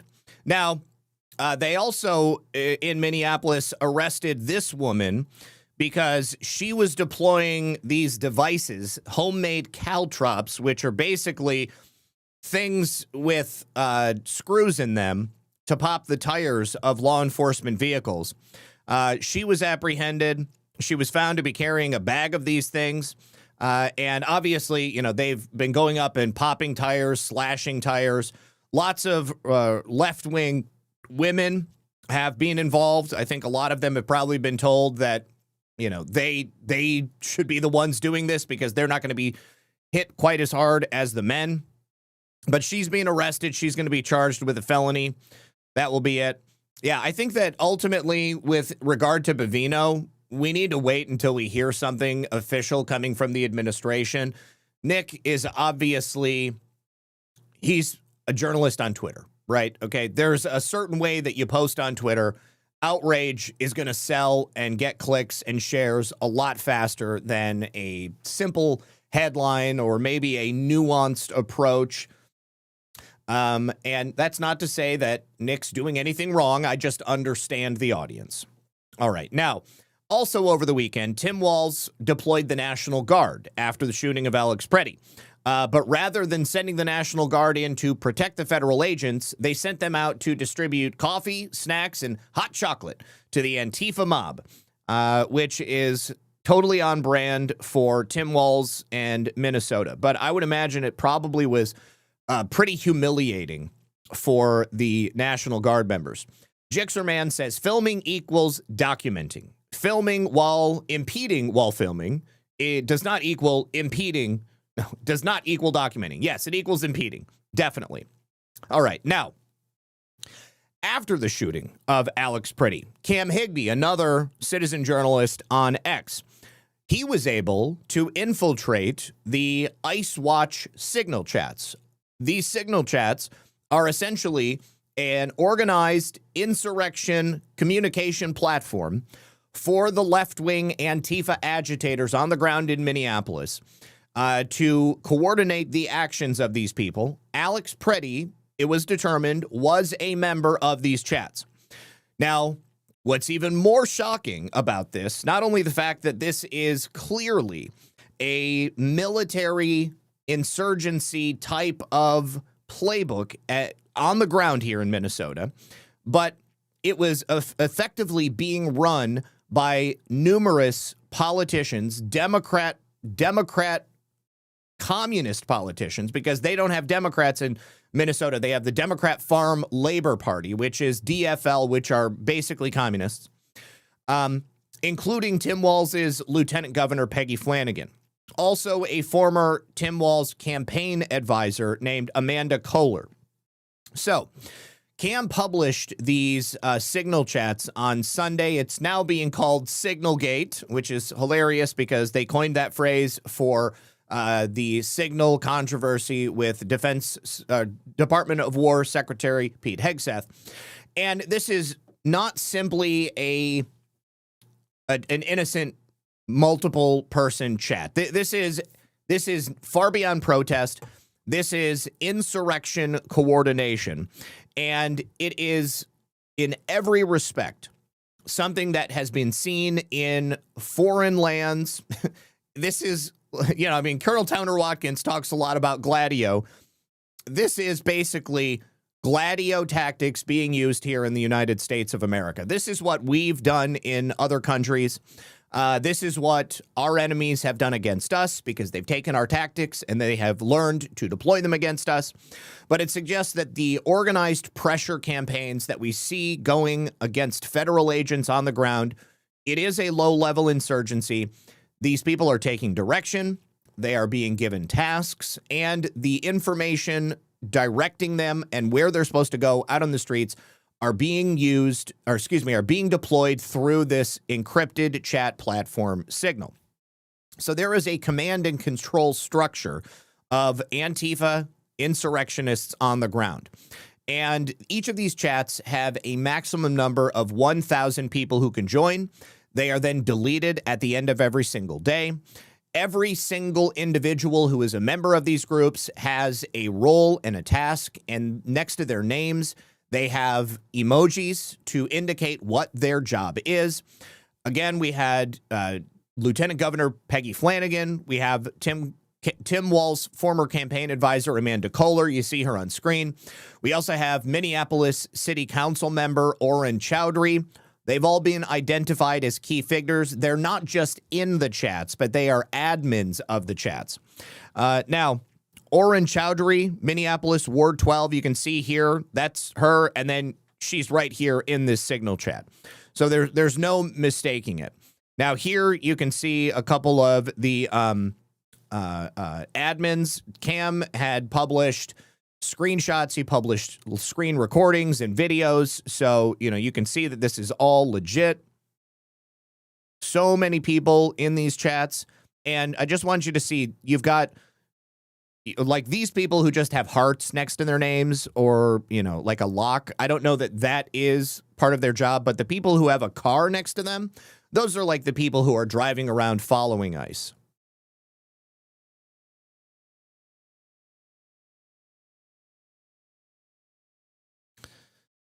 And some of them have screen names that, they have used on other platforms. Some of them are using their their real names or like some disambiguation of the real name.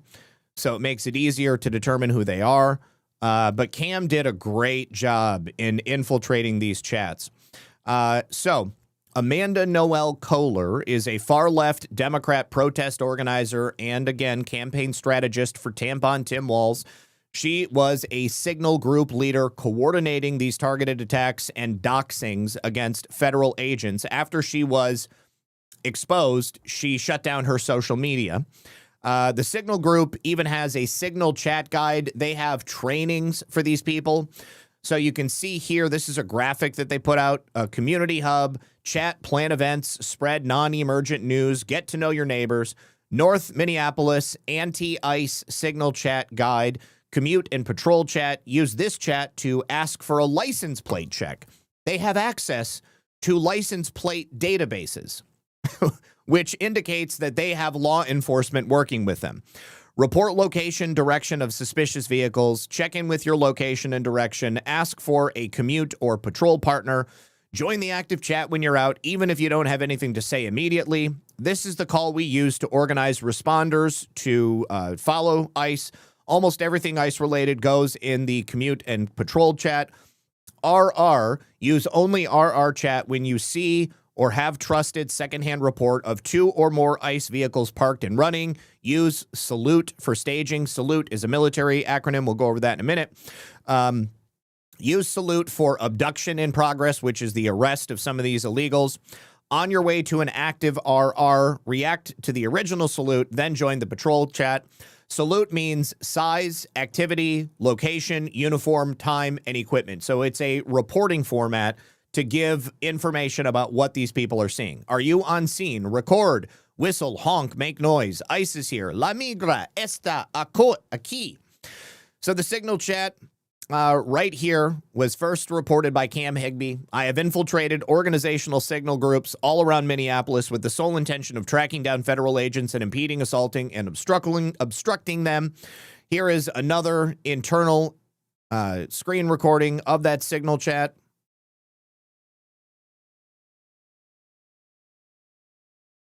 Right there. So many people, and there are many of them. Now, 0 Hour 1 also got into the Signal chats and was actually able to take over one of the Signal chats. What do we have on these Signal chats? He says government officials, anarchists, Antifa, gang members, and journalists. That's the other thing. There are lots of journalists. So it's a coordinated insurgency plan designed to attack agents, dox them, impede them. This is far beyond lawful protests, and it is more like organized crime. So that could be used to bring RICO charges. So Higby suggested that left-wing activist networks are leveraging local residents as force multipliers in coordinated pressure campaigns against federal agents, forming these pressure campaigns that one military analyst characterized as what's unfolding in Minneapolis right now isn't protest. It's a low-level insurgency infrastructure built by people who have clearly studied the playbook. These encrypted signal messages obtained by other journalists now show in real time that these anti-ICE rapid responders were actively tracking, broadcasting, and summoning backup around federal agents outside Glam Doll Donuts on Nicollet Avenue, where this shooting happened. So they were literally calling people to attend this area where ICE was trying to arrest people. That's why Alex Pretty ended up there. And again, one of the most shocking aspects is that they had the access to the license plate database. James O'Keefe was there. They actually tracked James O'Keefe's license plate, and then they found his phone number, and then they messaged him and said they didn't know that it was James O'Keefe himself, but they said, we know you're with O'Keefe, and you've got 24 hours to leave the city before we kill you. Besides tracking and deploying anti-ICE pressure campaigns against federal agents with these guerrilla-style warfare tactics through the messaging app, the group was also building that list of federal vehicle license plates stored in a database. And 0 Hour was able to find in these chats I believe it was like a Google Docs spreadsheet, which had 5,000 plates that they had captured. Again, this is totally illegal. One of the reporters they found in there was from Reuters, And Cam Higby says reporters from Reuters were out there tracking every day. To be fair, so was I, but I was tracking insurrectionists, not ICE. Now, by late Sunday, when these Antifa insurrectionists realized they had been doxxed, they had been infiltrated, you had a lot of them totally freaking out, including this one right here who said, "We're all effed. We need to flee the country." Let me pull this up and make it big. Okay, so somebody is writing to this person named Sky. Sky whispers, says, "Sky, what do we do now?" And they say, "Run." Run where? I don't know. Out of the state. I'm leaving tonight. I don't know what's happening. We are in so much trouble.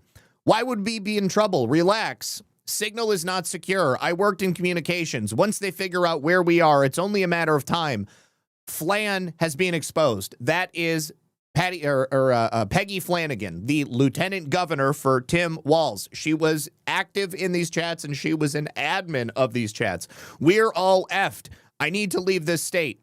Should I leave too? Maybe best to get out of the country. I have contacts in Cuba. It was a thought. Have you been in contact with the others? Hopefully everyone knows to get out. No, I just logged in. Oh, okay. Anxious to get the new Isles group up and running. We have to lock this down. Now, I can't find the new links. Same. Pretty sure the FBI just pulled up to my neighbor's house. Stay safe. You too. What are your plans? I may be doing the same. We have less than 24 hours. For what? To get out? Yes. Good luck. Ha ha ha. Davey, don't do this. If you're a real person, don't do this. No sharing of links like that in the chat. It is too late. You are already effed, each and every one of you. All right. Now, so Eric Schwalm, who is a retired U.S. Army Special Forces Green Beret. He was a chief warrant officer for. He posted this on X. I found it late last night or early this morning, and I thought that it was a perfect description of what he saw in these chats.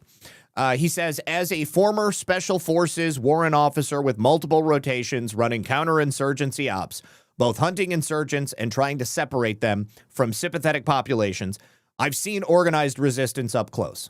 From Anbar to Helmand, the pattern is familiar. Spotters, which they have, cutouts, which they have, dead drops, or the modern equivalents, which they also seem to have, disciplined comms, which they definitely have, role specialization, they absolutely have that, and a willingness to absorb casualties while bleeding the stronger force slowly. That's exactly what we saw with Alex Priddy and Renee Good. What's unfolding in Minneapolis right now isn't protest. It's low-level insurgency infrastructure built by people who've clearly studied the playbook. Signal groups at 1,000 member cap per zone, and they have the entire city of Minneapolis broken into zones. We'll show you that in a moment. You have dedicated roles, mobile chasers, plate checkers, logging vehicle data into shared databases, 24/7 dispatch nodes, vectoring assets. They also have that. Salute-style reporting, which again, size, activity, location, unit, time, equipment on suspected federal vehicles, daily chat rotations, and timed deletions to frustrate forensic recovery. And because these are encrypted chats, once they delete the information, it's gone. You have a vetting process for new joiners. This is the other part that really effed them. If you get into some of these Signal chats, you have to provide your docs. You have to show who you truly are because they have to vet you and make sure that you're not going to be one of us or something like that. They kept that information in databases, which are now in the hands of federal officials, Cam Higby, 0 Hour One, and a whole host of other people who got in, white hat hackers, if you will. All right. You have mutual aid from sympathetic locals, like teachers providing cover, providing possible police department tip-offs on these license plate lookups. I think that undoubtedly you have people in the Minneapolis, St. Paul police departments that were not only sympathetic to the goals of these Antifa insurrectionists, but they were providing them information by looking up license plates. All of that is trackable.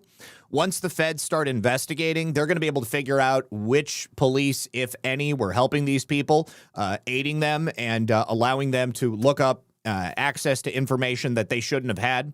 You have home-based coordination points, rapid escalation from observation to physical obstruction or worse. Again, we've seen it multiple times. This is not spontaneous outrage. This is command and control with redundancy, OPSEC hygiene, and task organization that would make a Special Forces team sergeant nod in recognition. Replace ICE agents with occupying coalition forces, and the structure maps almost one-to-one to early-stage urban cells that we hunted in the mid-2000s. And the most disturbing part is that it's domestic, funded and trained somewhere, and directed by people who live in the same country they're trying to paralyze law enforcement in. When your own citizens build and operate this level of parallel intelligence and rapid response network against federal officers, complete with doxing, vehicle pursuits, and harassment that's already turned lethal, you are no longer dealing with civil disobedience. This is insurrection. This is revolution. You are facing a distributed resistance that's learned the lessons of successful insurgencies. Stay below the kinetic threshold most of the time. Force overreaction when possible. Maintain popular support through narrative and never present a single center of gravity. I spent years training partners to dismantle exactly this kind of apparatus. Now pieces of it are standing up in American cities, enabled by elements of local government and civil society. That should keep every American awake at night, not because I want escalation, but because history shows things don't de-escalate on their own once the infrastructure exists and the cadre believes they're winning the information war. We either recognize what we're actually looking at, or we pretend it's still just activism under the structure until the structure's hardened and spread. Your call, America, but from where I sit, this isn't January 2026 politics anymore. It's phase one of something we've spent decades trying to keep off our own soil. And now, here we are. Now, all of those chats were deleted. Cam was able to infiltrate them the next day. You can see here, they are still going. They have just moved to a different chat. Data Republican says the signal groups use Sign Up Genius. Their terms of service prohibit usage for illegal activities. Can we get a campaign up? Now, that is important right there. The service they're using, Sign Up Genius. Well, first of all, Raw Egg Nationalist says if you want to know how protesters are able to locate and converge on ICE and suspected ICE agents almost immediately, it's because in Minneapolis they have something called ALPR, which is data that is fed only to the local police department. Twin Cities area has over 300 ALPR cameras, which uses AI technology from Flock Safety. Now, there are two things that could be going on here. The Flock network could be getting pictures of every single license plate on the road, and that feeds directly into local law enforcement, which is then given to these insurrectionists. Or Flock is not particularly secure, and you could have enough black hat hackers within Antifa that know how to log into one of these systems and then capture the information that is real time being fed to the police. So either you've got 100% cops that are feeding this information illegally to Antifa, or you've got Antifa who are capturing it as it's coming in real time. Both of them are equally disturbing. Both of them are also a great reason why, if Flock is being used in your community, you should work to fight to get it out.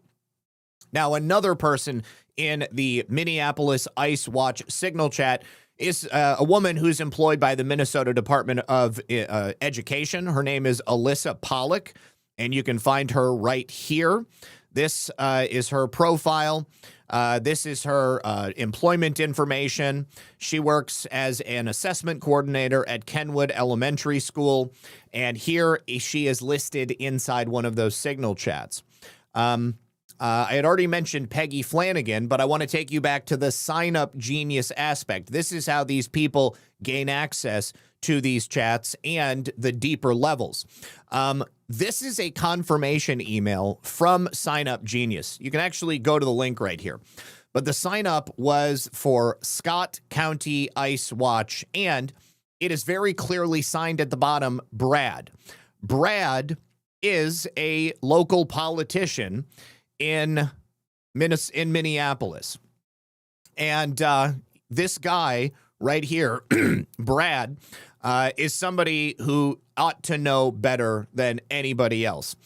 He personally thanks the person for signing up.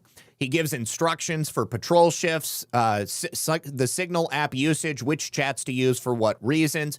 posting in the daily Scott County rapid response chat using a specific signal group links, Google map routes, and hotspots.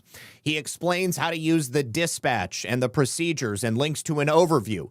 And it takes you to his personal website, Brad Tabke. Brad Tabke. He lists training dates, including in person at Shakopee Library. He provides his personal cell phone number, 952-380-6328. That is owned by Brad Tabke. And again, he signs off Brad, followed by the clear call to contact him.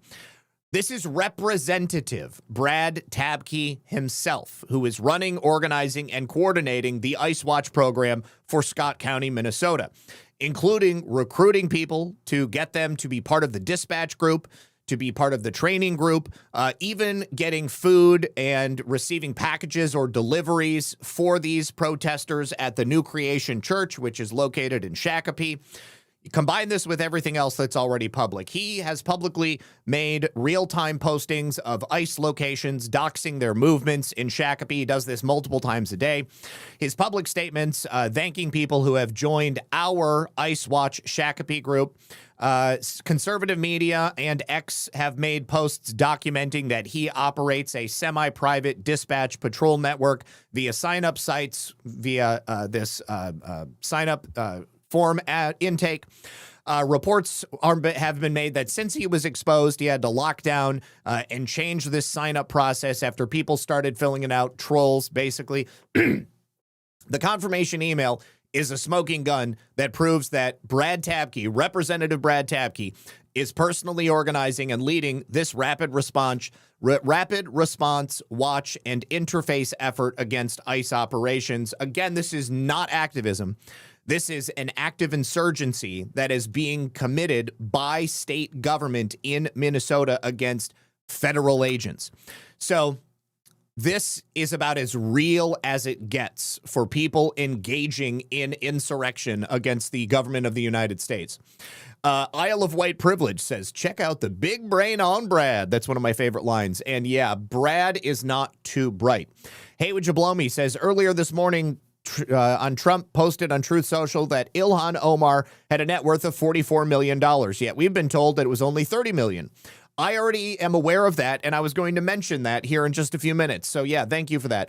Angie, Misfit Angie says, new campaign slogan, you've heard of Pure Michigan. Have you visited Pretty Good Minnesota? I like it. Thank you. S2G109. Zach, the First Amendment is the right to peacefully assemble. No, I'm aware of that, not protest. It's a psyop to change the knowledge and definition of our rights. I know that it doesn't say you have the right to protest, but protest is the same nonviolent protest, showing discontent, using your First Amendment privileges to speak freely. That falls under the category of protest. Violent protest, active denial of services and actions by federal agents, that is not it. Peacefully assemble is the same as peacefully protesting. They are equivalent just based upon modern language. All right, now, Patrick Kolbeck put together a highly useful infographic here using some tools, and you can see here, this is a Signal Gate primer, the Minneapolis Rapid Response Network, investigating exactly how they are using it. So they've identified 754 members in the Southside Rapid Response Signal Chat. They have 4 zones they've created: Southside, Isles, Richfield, and Bloomington. It is operational 24/7. They've always got people on dispatch ready to go. Minneapolis is hosting a sophisticated, decentralized network designed to track, harass, and obstruct federal law enforcement, which is ICE, in real time.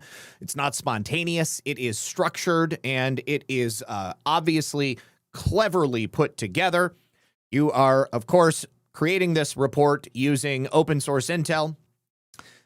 Intelligence acquisition and source verification. You've got a timeline of infiltration, which is the breach by Cam Higby, which he did a great job. Dual platform communications architecture. This is the funnel strategy for the information. Layer 1, you have the intake, which is in the Southside Rapid Response Daily Group. Then they filter them in once they have been identified and vetted through these confirmation protocols. And then they get to the third layer, which is the command structure, where they are actually giving orders and they are sending people out for specific missions. Every single day, they are burning these chats, they are deleting them, and then they start a new one, and then people get the new links, and then they go and join again. They have all of this on a military level of precision. They must vet people again, which is why so many people were upset that they were exposed as part of this. These are the geographic zones set up for the South Side Rapid Response area. You can see here that they have the areas cordoned off based upon certain districts, and the routes of these roads are going to be the borders of it. They have a home base set up in each of these locations so the people can come, rest, use the bathroom, get some water, get some food, etc. And then, of course, they have communication set up between these districts as well, because they are all part of a larger district. They also, of course, have all of the admins. You can see here the Rapid Response South Side Unit is the signal chat that was run by Pkwy Flanagan, the Lieutenant Governor of Tim Walz's administration. You've got 1, 2, 3, 4, 5 admins on this particular chat. Boogie, who is the dispatcher, Flan, who is Pkwy Flanagan, the admin, and then you have Jay-Z, Earn, and Dove.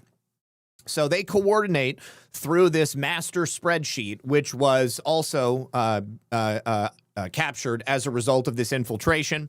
This is where they assign shifts. This is where they verify your docs, your identity. And then this is where they have all of your skills, and then they determine where they're going to assign you.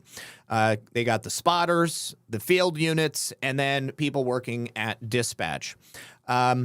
Now, salute again, size, activity, location, unit or uniforms, the time, and then the equipment. This just gives the dispatchers everything they need to know so that they can determine who it is that they're actually going to be going up against. And if they need to bring firepower, perhaps that's what happened with Alex Petty. The dispatchers can have 50 operators at a time, which is what allows them to constantly be on the horn, telling people they get information about license plates, they feed it into the system, and then they have all of these licenses in a database so that they can determine rapidly if a car does belong to ICE or if it is supposed to belong to ICE. And there have also been a lot of false identifications where people just end up getting harassed. So these are the interceptors, the people who are on the road. You've got tier 1. These are commuters, just opportunistic people driving casually, getting information, sending it in.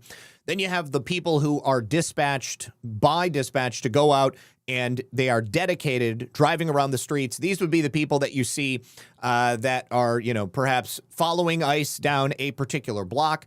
If they're in a certain section of the city, they're going to be the ones who are patrolling that area. Then you've got the Wolf Pack, which is going to be the high-risk drivers that are chasing down ICE, like Renee Nicole Good, or like that one video that I showed you where ICE was in the roundabout for like 15, 20 minutes, and they had 3 cars just following them the entire time. These people are engaging in illegal behavior. These are the chasers. All right. And what do? They get enough people who are in these wolf packs to essentially box ICE in, and you'll have 5, 6, maybe more cars who will completely ensure that they're unable to get through an intersection or go down a street. This is where they'll swarm them, and then they'll use the whistles and the air horns, all of those distraction methods. And from there on out, we have essentially been able to completely map their entire network, which in my mind is exactly what we were always attempting to do. Now, within these documents, we also, Millie Weaver identified a project here called Resisting Project 2025, and it is a plan directing people on how to essentially stand up against President Trump's administration and the actions that he's taking with the decisions that he's making right now. Real quickly, before we watch this clip, I have one more message from our friends over here on Rumble. All right, you guys, they can freeze your accounts. They can shut off your cards. They can lock you out of your money overnight. Banks do not protect you. They control you. And that's why real financial freedom starts with ownership. Introducing the Rumble Wallet, a wallet built for people who refuse to give up control. With Rumble Wallet, you don't just buy digital currency like Bitcoin and Tether. You can also own Tether Gold, which is real gold on the blockchain. Through Tether Gold, you get direct ownership of physical gold bars, each one fully allocated, verifiable by serial number, purity, and weight. It's not paper gold, so there's no IOU. It is real gold without bank vaults, no storage fees, no gatekeepers. And you can also buy, sell, and move it 24 hours a day, 7 days a week, even when the traditional markets are closed. And if you want, Tether Gold can be redeemed for physical gold, which is a very powerful tool. And when you support creators on Rumble, you can tip them directly using Rumble Wallet, peer-to-peer, secure, and outside of the banking system. No permissions, no middlemen, no cancel button. The wallet is yours forever. Thank you very much. Use that QR code on screen, wallet.rumble.com, or the link that you see in the chat. All right, let's go ahead and watch this explainer of this document, which was discovered by Millie Weaver.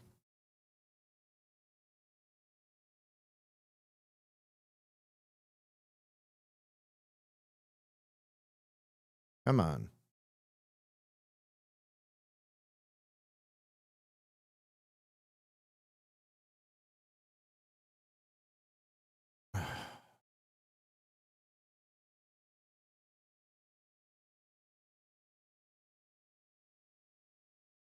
All right, so undermine faith in the federal administration. When government and civil employees are directed to comply with demands from the Trump administration, engage in malicious compliance. We see that all the time. Also telling people to post on social media. Information and advocacy, a whole bunch of different ideas there. Humor and community, subversive social media posts, join existing groups, confrontational resistance, weapons manufacturer strikes. Employees of companies that manufacture components for weapons can slow down or strike to increase production times and decrease profits. They're encouraging people to whistleblow. Below the surface refusal, undermine military recruitment efforts, which kind of gets into the actions that we saw from the Seditious Six. And malicious compliance, flood the fake science reporting tool. Congress calls on, Project 2025 calls on Congress and Trump to create a reporting process for scientific flaws and research and misconduct, hacking and flooding the systems, which is also illegal. Anyways, this is a very interesting document, and I would encourage everybody to use it. But the actions that they are taking or suggesting that people take are not only subversive, they are 100% illegal. Also, Millie says that the ICE raid interference protests are part of a tactic that the left is deploying called dilemma demonstrations. This is designed to put President Trump and ICE in a dilemma. So what is a dilemma demonstration? This form of direct action puts the power holders in a dilemma. If they allow us to go ahead and do what we intend to do, we accomplish something worthwhile related to our issue. If they repress us, they put themselves in a bad light, and the public is educated about our message. Either way, they win, and they are perfectly willing to sacrifice people. Practice creating your own dilemma actions. Here is a 3-step process. What is something you're not allowed or supposed to do that you think is perfectly legitimate?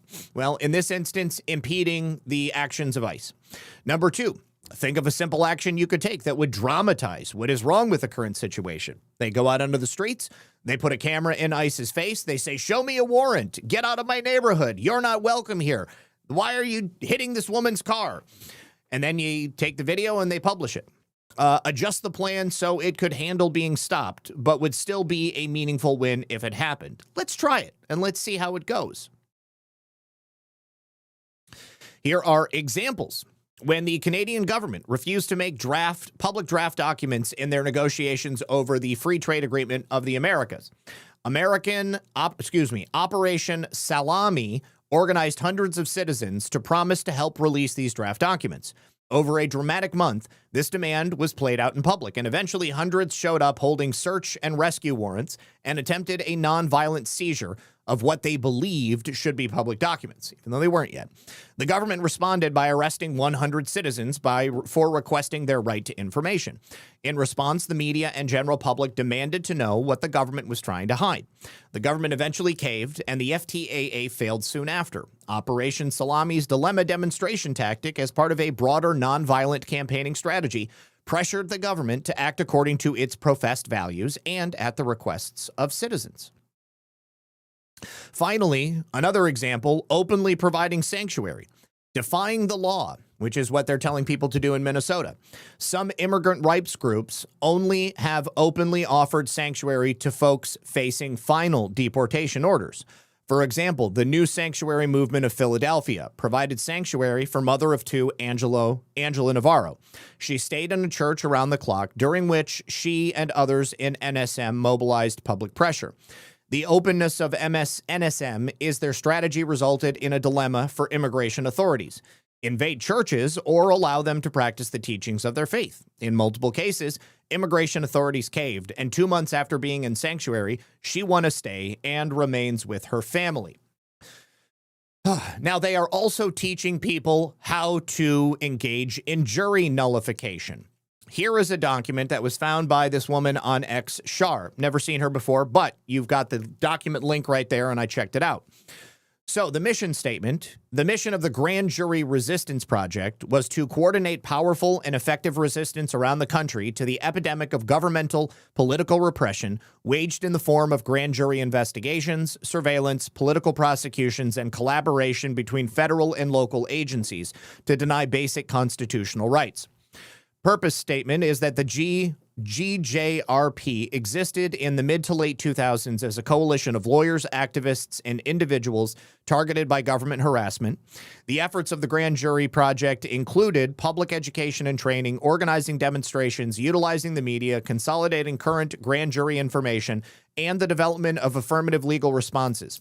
In addition, the project assisted in providing direct support and legal representation for those being politically targeted by grand juries. The Grand Jury Project sought to support people's resistance to intimidation and their continued action against exploitation and for social, environmental, and economic justice. So right here, jury nullification is what we've been seeing very recently. As I reported to you last week in Chicago, the Latin Kings member who clearly tried to have Greg Bovino assassinated was found not guilty. Anybody who's been brought up on any charges in the District of Columbia recently has been found not guilty, even though the evidence was there. And so this is clearly a tactic that they are implementing all around the country in leftist areas. Now, this is Cam Higbee talking about the process that they have for deleting the signal chats and for reinstating them. He says, again, they've already been deleted, and now, we don't need to watch this because he just says exactly what I've already said to you. I don't need to play it again. So in that case, I will skip ahead to this incredible video right here, which I will describe to you as a woman who is protesting, who picks up a flashbang shortly before it goes off.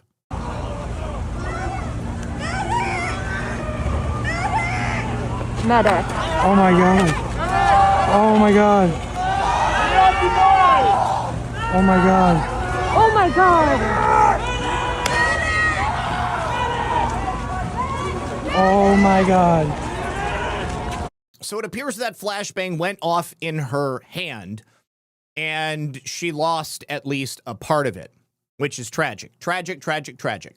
Now, after all of this was exposed this weekend, and President Trump presented those demands to Tim Walz, and Tim Walz went out there and once again inflamed the rhetoric, leading these leftists to move forward with their insurrection plans after his own administration was exposed for not only participating in, but organizing these insurrection acts across Minnesota. He finally called President Trump and he capitulated. I think that this was an act of self-preservation by Tim Walz. President Trump announced earlier today, just before we went live, that he spoke with Minnesota Governor Tim Walz and that Tim is finally going to comply with federal authorities. He's going to help ICE apprehend criminally illegal aliens in the state of Minnesota.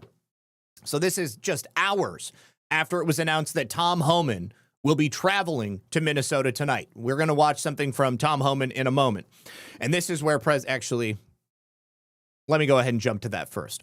All right, so first, President Trump announces that he is sending Tom Homan in to investigate not only the actions that were exposed this weekend, but of course, the immigration fraud, Ilhan Omar, many other things. So Greg Bovino had, of course, said this weekend that this incident was in the midst of federal agents attempting to arrest Jose Huerta Chuma of Ecuador. This guy, again, was an illegal alien. He had a record of domestic assault with the intent to cause bodily harm, disorderly conduct, also driving without a driver's license. Tim Walz did not behave when he responded to this. He essentially got everybody inflamed, and this was the result. There was thousands upon thousands of people in the street, and Jeffrey Preddy was out there as part of ICE Watch, which was coordinated by Tim Walz's own campaign and Tim Walz's own government. I just lost the feed. Okay, it's okay, Paul. Paul, stand by. Actually, So this is relatively peaceful at this point, but it got worse and worse as time went on. All right, so President Trump said earlier today he has not been involved in the area, but he knows and likes many of the people there in relation to Tom Homan. Tom is tough but fair, and he will report directly to me. Separately, a major investigation is going on with respect to the massive $20 billion plus welfare fraud that has taken place in Minnesota and is at least partially responsible for the violent organized protests going on in the street. Additionally, the DOJ and Congress are looking at Congresswoman Ilhan Omar, who left Somalia with nothing and is now reportedly worth more than $44 million. When President Trump said that, it definitely caught my ear because as, who was that over here that said that? Hey, would you blow me? Because as Hey, would you blow me said, up until this point, we've only heard $30 million. This is the first time we've heard $44 million. Well, the investigation into Ilhan Omar's finances has obviously been ongoing in the background, despite the fact that, Tom Homan hasn't gone to Minnesota. So this indicates to me that President Trump's administration has already identified more than what has been publicly stated. And he just told everybody $44 million. That is another $14 million on top of everything else that we've already learned of. It also seems to indicate that whatever Ilhan Omar has reported on her financial disclosures is not accurate. So $44 million is a lot more than $30 million. It's like 50% more. So she is not only under investigation by the federal government, she's also under investigation by the House Republicans. The $30 million is the top end of what she reported on her financial disclosures. So it would appear that her true net worth is at least 50% more than what she's publicly stated, which is a big deal. So he said, I am sending Tom Homan to Minnesota tonight. That's where he is right now. Thank you for your attention to this matter. Time will tell in regards to exactly what the hell's been going on there. It was only after the events of this weekend, the exposure, President Trump's statement about Tom Homan, that Tim finally calls President Trump. He said, Governor Walz called me with the request to work together with respect to Minnesota. Isn't that convenient? Tim Walz is trying to save his own skin. It was a very good call, and we actually seem to be on a similar wavelength. I told Governor Walz that I would have Tom Homan call him and that what we are looking for are any and all criminals that they have in their possession. The governor very respectfully understood that, and I will be speaking to him in the near future. He was very happy to hear that Tom Homan was coming to Minnesota, and so am I. We had such a tremendous success in Washington, D.C., Memphis, Tennessee, and New Orleans, Louisiana, and virtually every other place that we have touched, and even in Minnesota. Crime is very down, but both Governor Walz and I want to make it better. President Donald J. Trump. I think that Governor Walz, again, is attempting to ensure that he doesn't end up in prison. I don't know that this is going to be enough. But here is Tom Homan commenting on his deployment to Minnesota. 6% decline. 96% less people are coming. How many women aren't being raped? How many children aren't dying making that journey? How many women and children aren't being sex trafficked into this country every day? How many known suspected terrorists aren't just walking across that border? President Trump and this administration is saving thousands of lives every month. Hard stop. That's just a stone cold fact. I'm just proud to be a part of this. I work with Steve Miller every day. Steve Miller is one of the most brilliant people I've met in my entire life. President.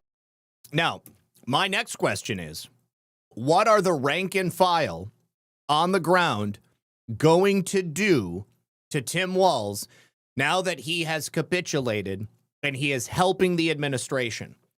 I don't think it's going to be good for Tim. I think that they have left him and his governor's mansion alone up until this point.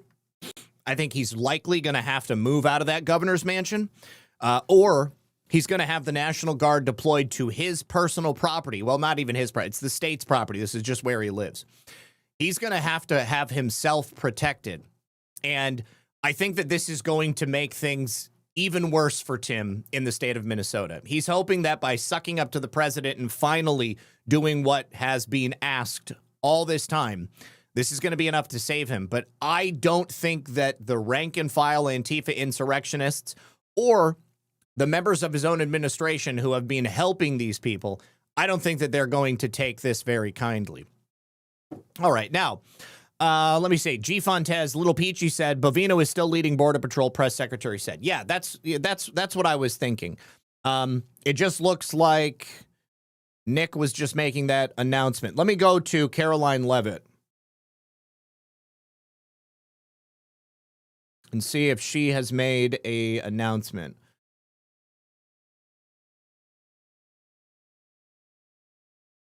Okay, so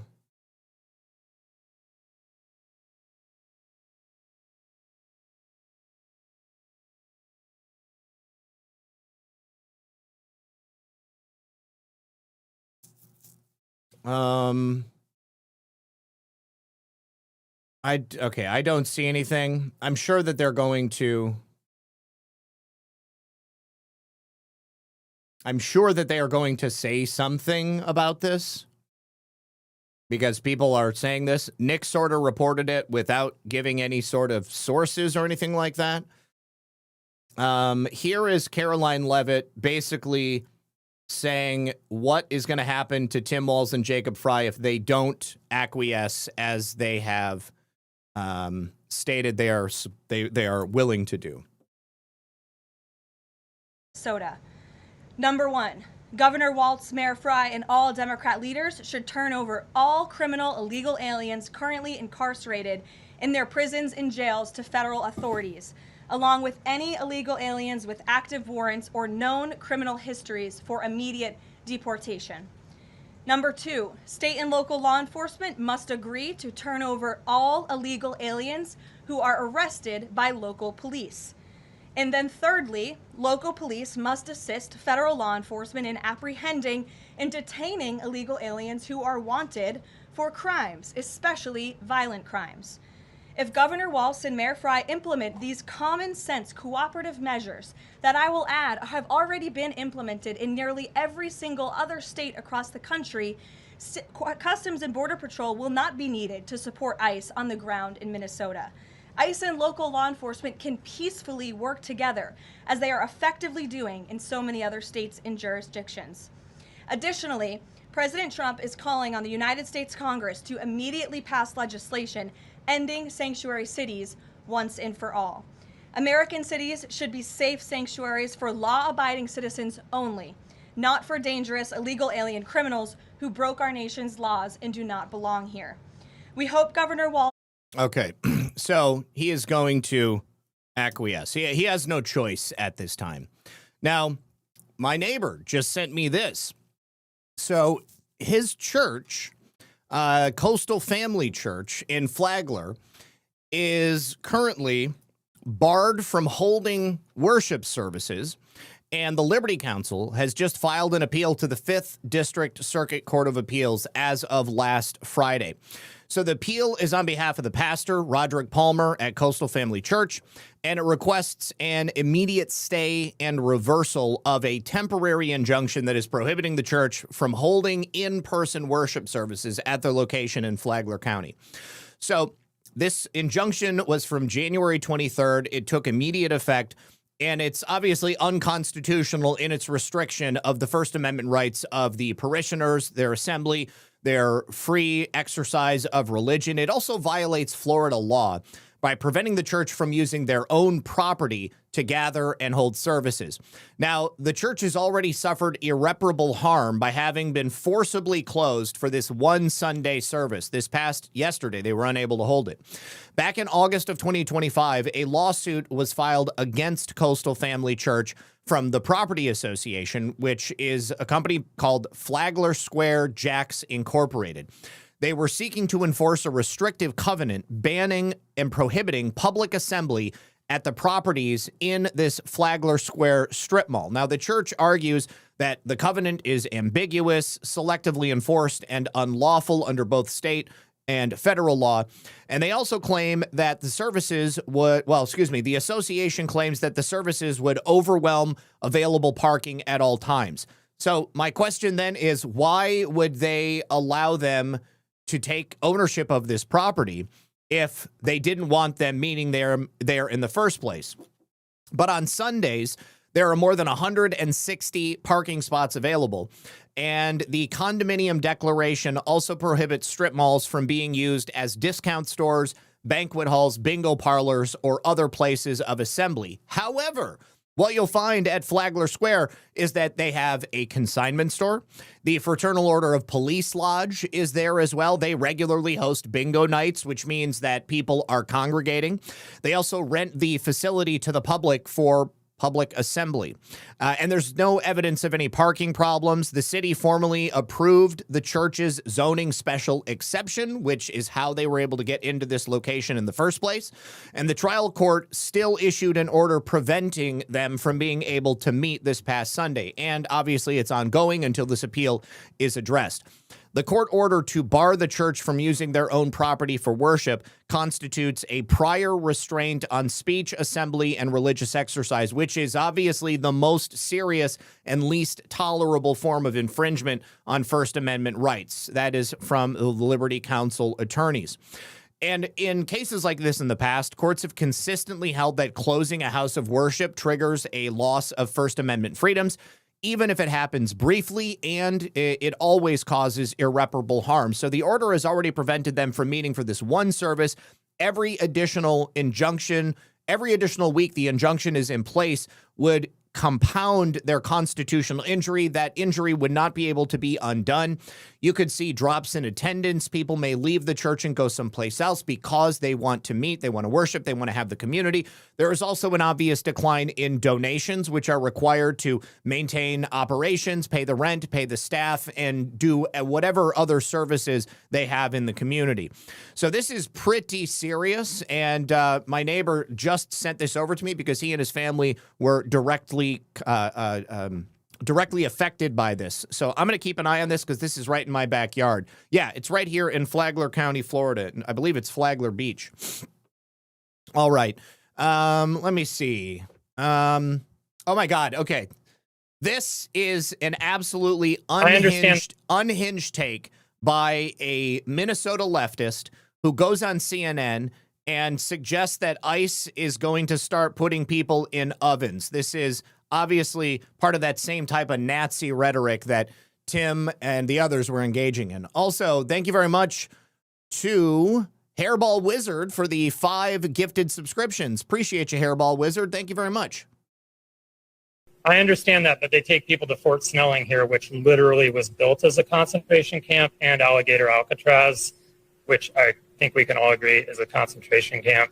Not saying they're Dachau. I'm not saying they're putting people in ovens yet, but these are concentration camps. Okay. I don't need to argue with you about that. I understand that, but they take people. Nobody is putting people in concentration camps. ICE is not putting people in the ovens. Every single one of these people are being sent home. Now, I saw another leftist over the weekend who was suggesting that at the Whipple building, ICE is taking detainees, stripping them naked, and then sending them out into the woods in the middle of the frozen Minnesota winter.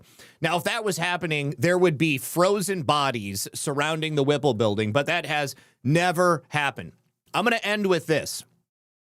And that's the Kash Patel said earlier today on Benny Johnson that the FBI has hunted down the funders of these anti-ICE insurrectionists and riots in Minnesota, which means the people who were paying for the infrastructure behind those signal chats and everything else that you see on the streets in Minnesota. So keep your eyes open for arrests in regard to this.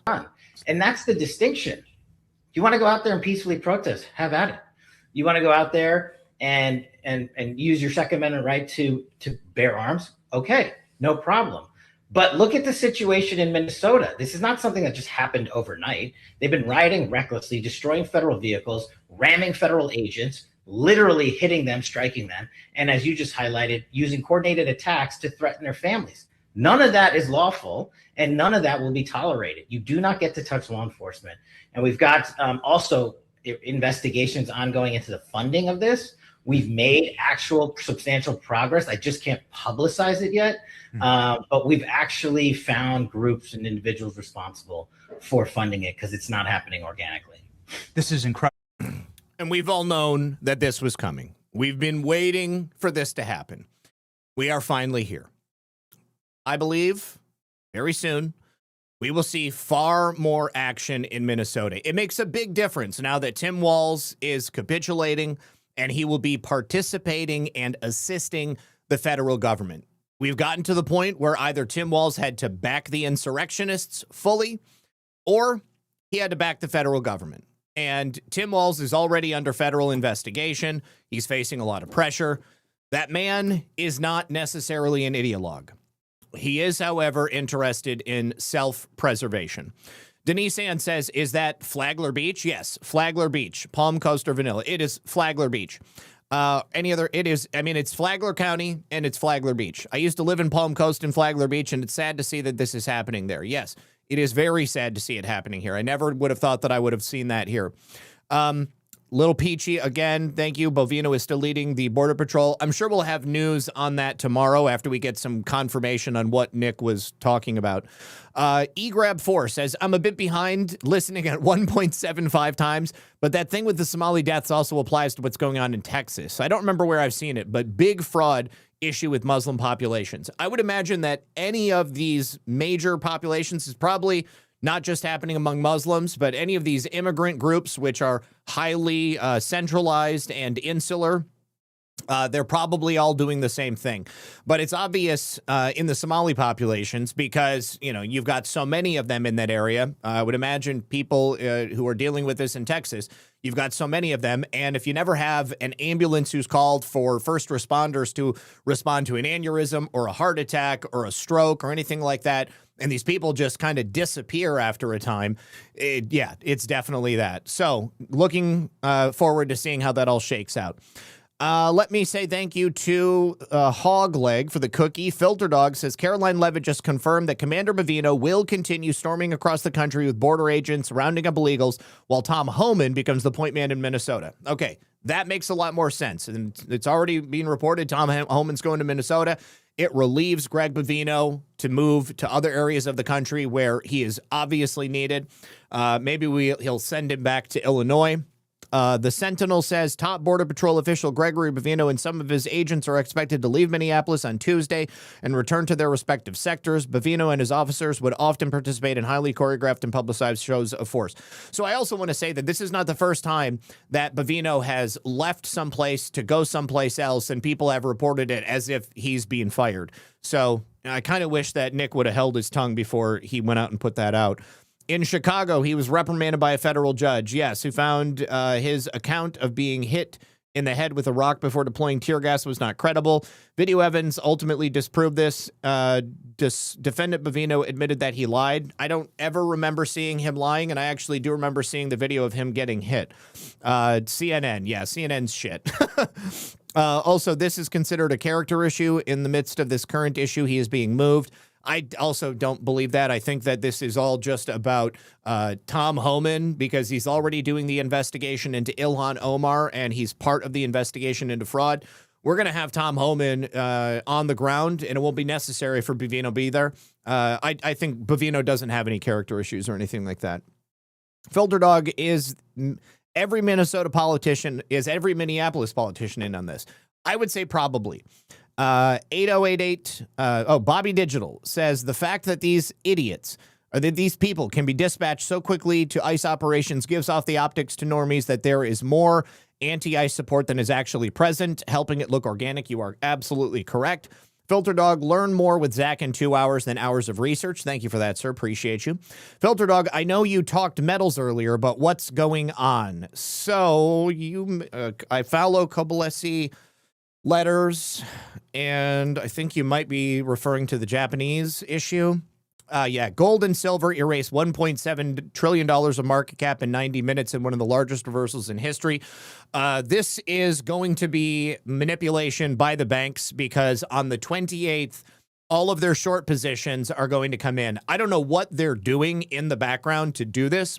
But like I said, when I was on the air and I first started, there was a $10 drop in the per ounce price of silver. It went, 12. It went from 115 down to 103. And looks like gold did the same thing. It's manipulation by the banks to try to get out of paying so much money when their short positions come up. No thanks, Joe says, thanks, Lisa and Zak. Always great reporting. God bless and stay safe. Thank you for that. Appreciate you guys. I've got to go. I've got my show tonight at 10:30, Baseless Conspiracies. We're going to be talking Venezuela. ZBM says, great show per the usual. Curious, when will Alpha be back from vacation? Hopefully he's having a good time. Thank you for all your hard work, sir. I don't know. I did not know that Alpha was on vacation. I knew that a couple of other people had their power go out, and so they were unable to do shows. But I don't exactly know what's going on with Alpha. I'll reach out to him, and I'll be able to report on that for you tomorrow. All right, you guys, good luck. God bless. Check out the sponsors in the description of the show, and I will see you either tonight at 10:30 or tomorrow at 5 p.m. for another episode of Red Pill News Live. Peace.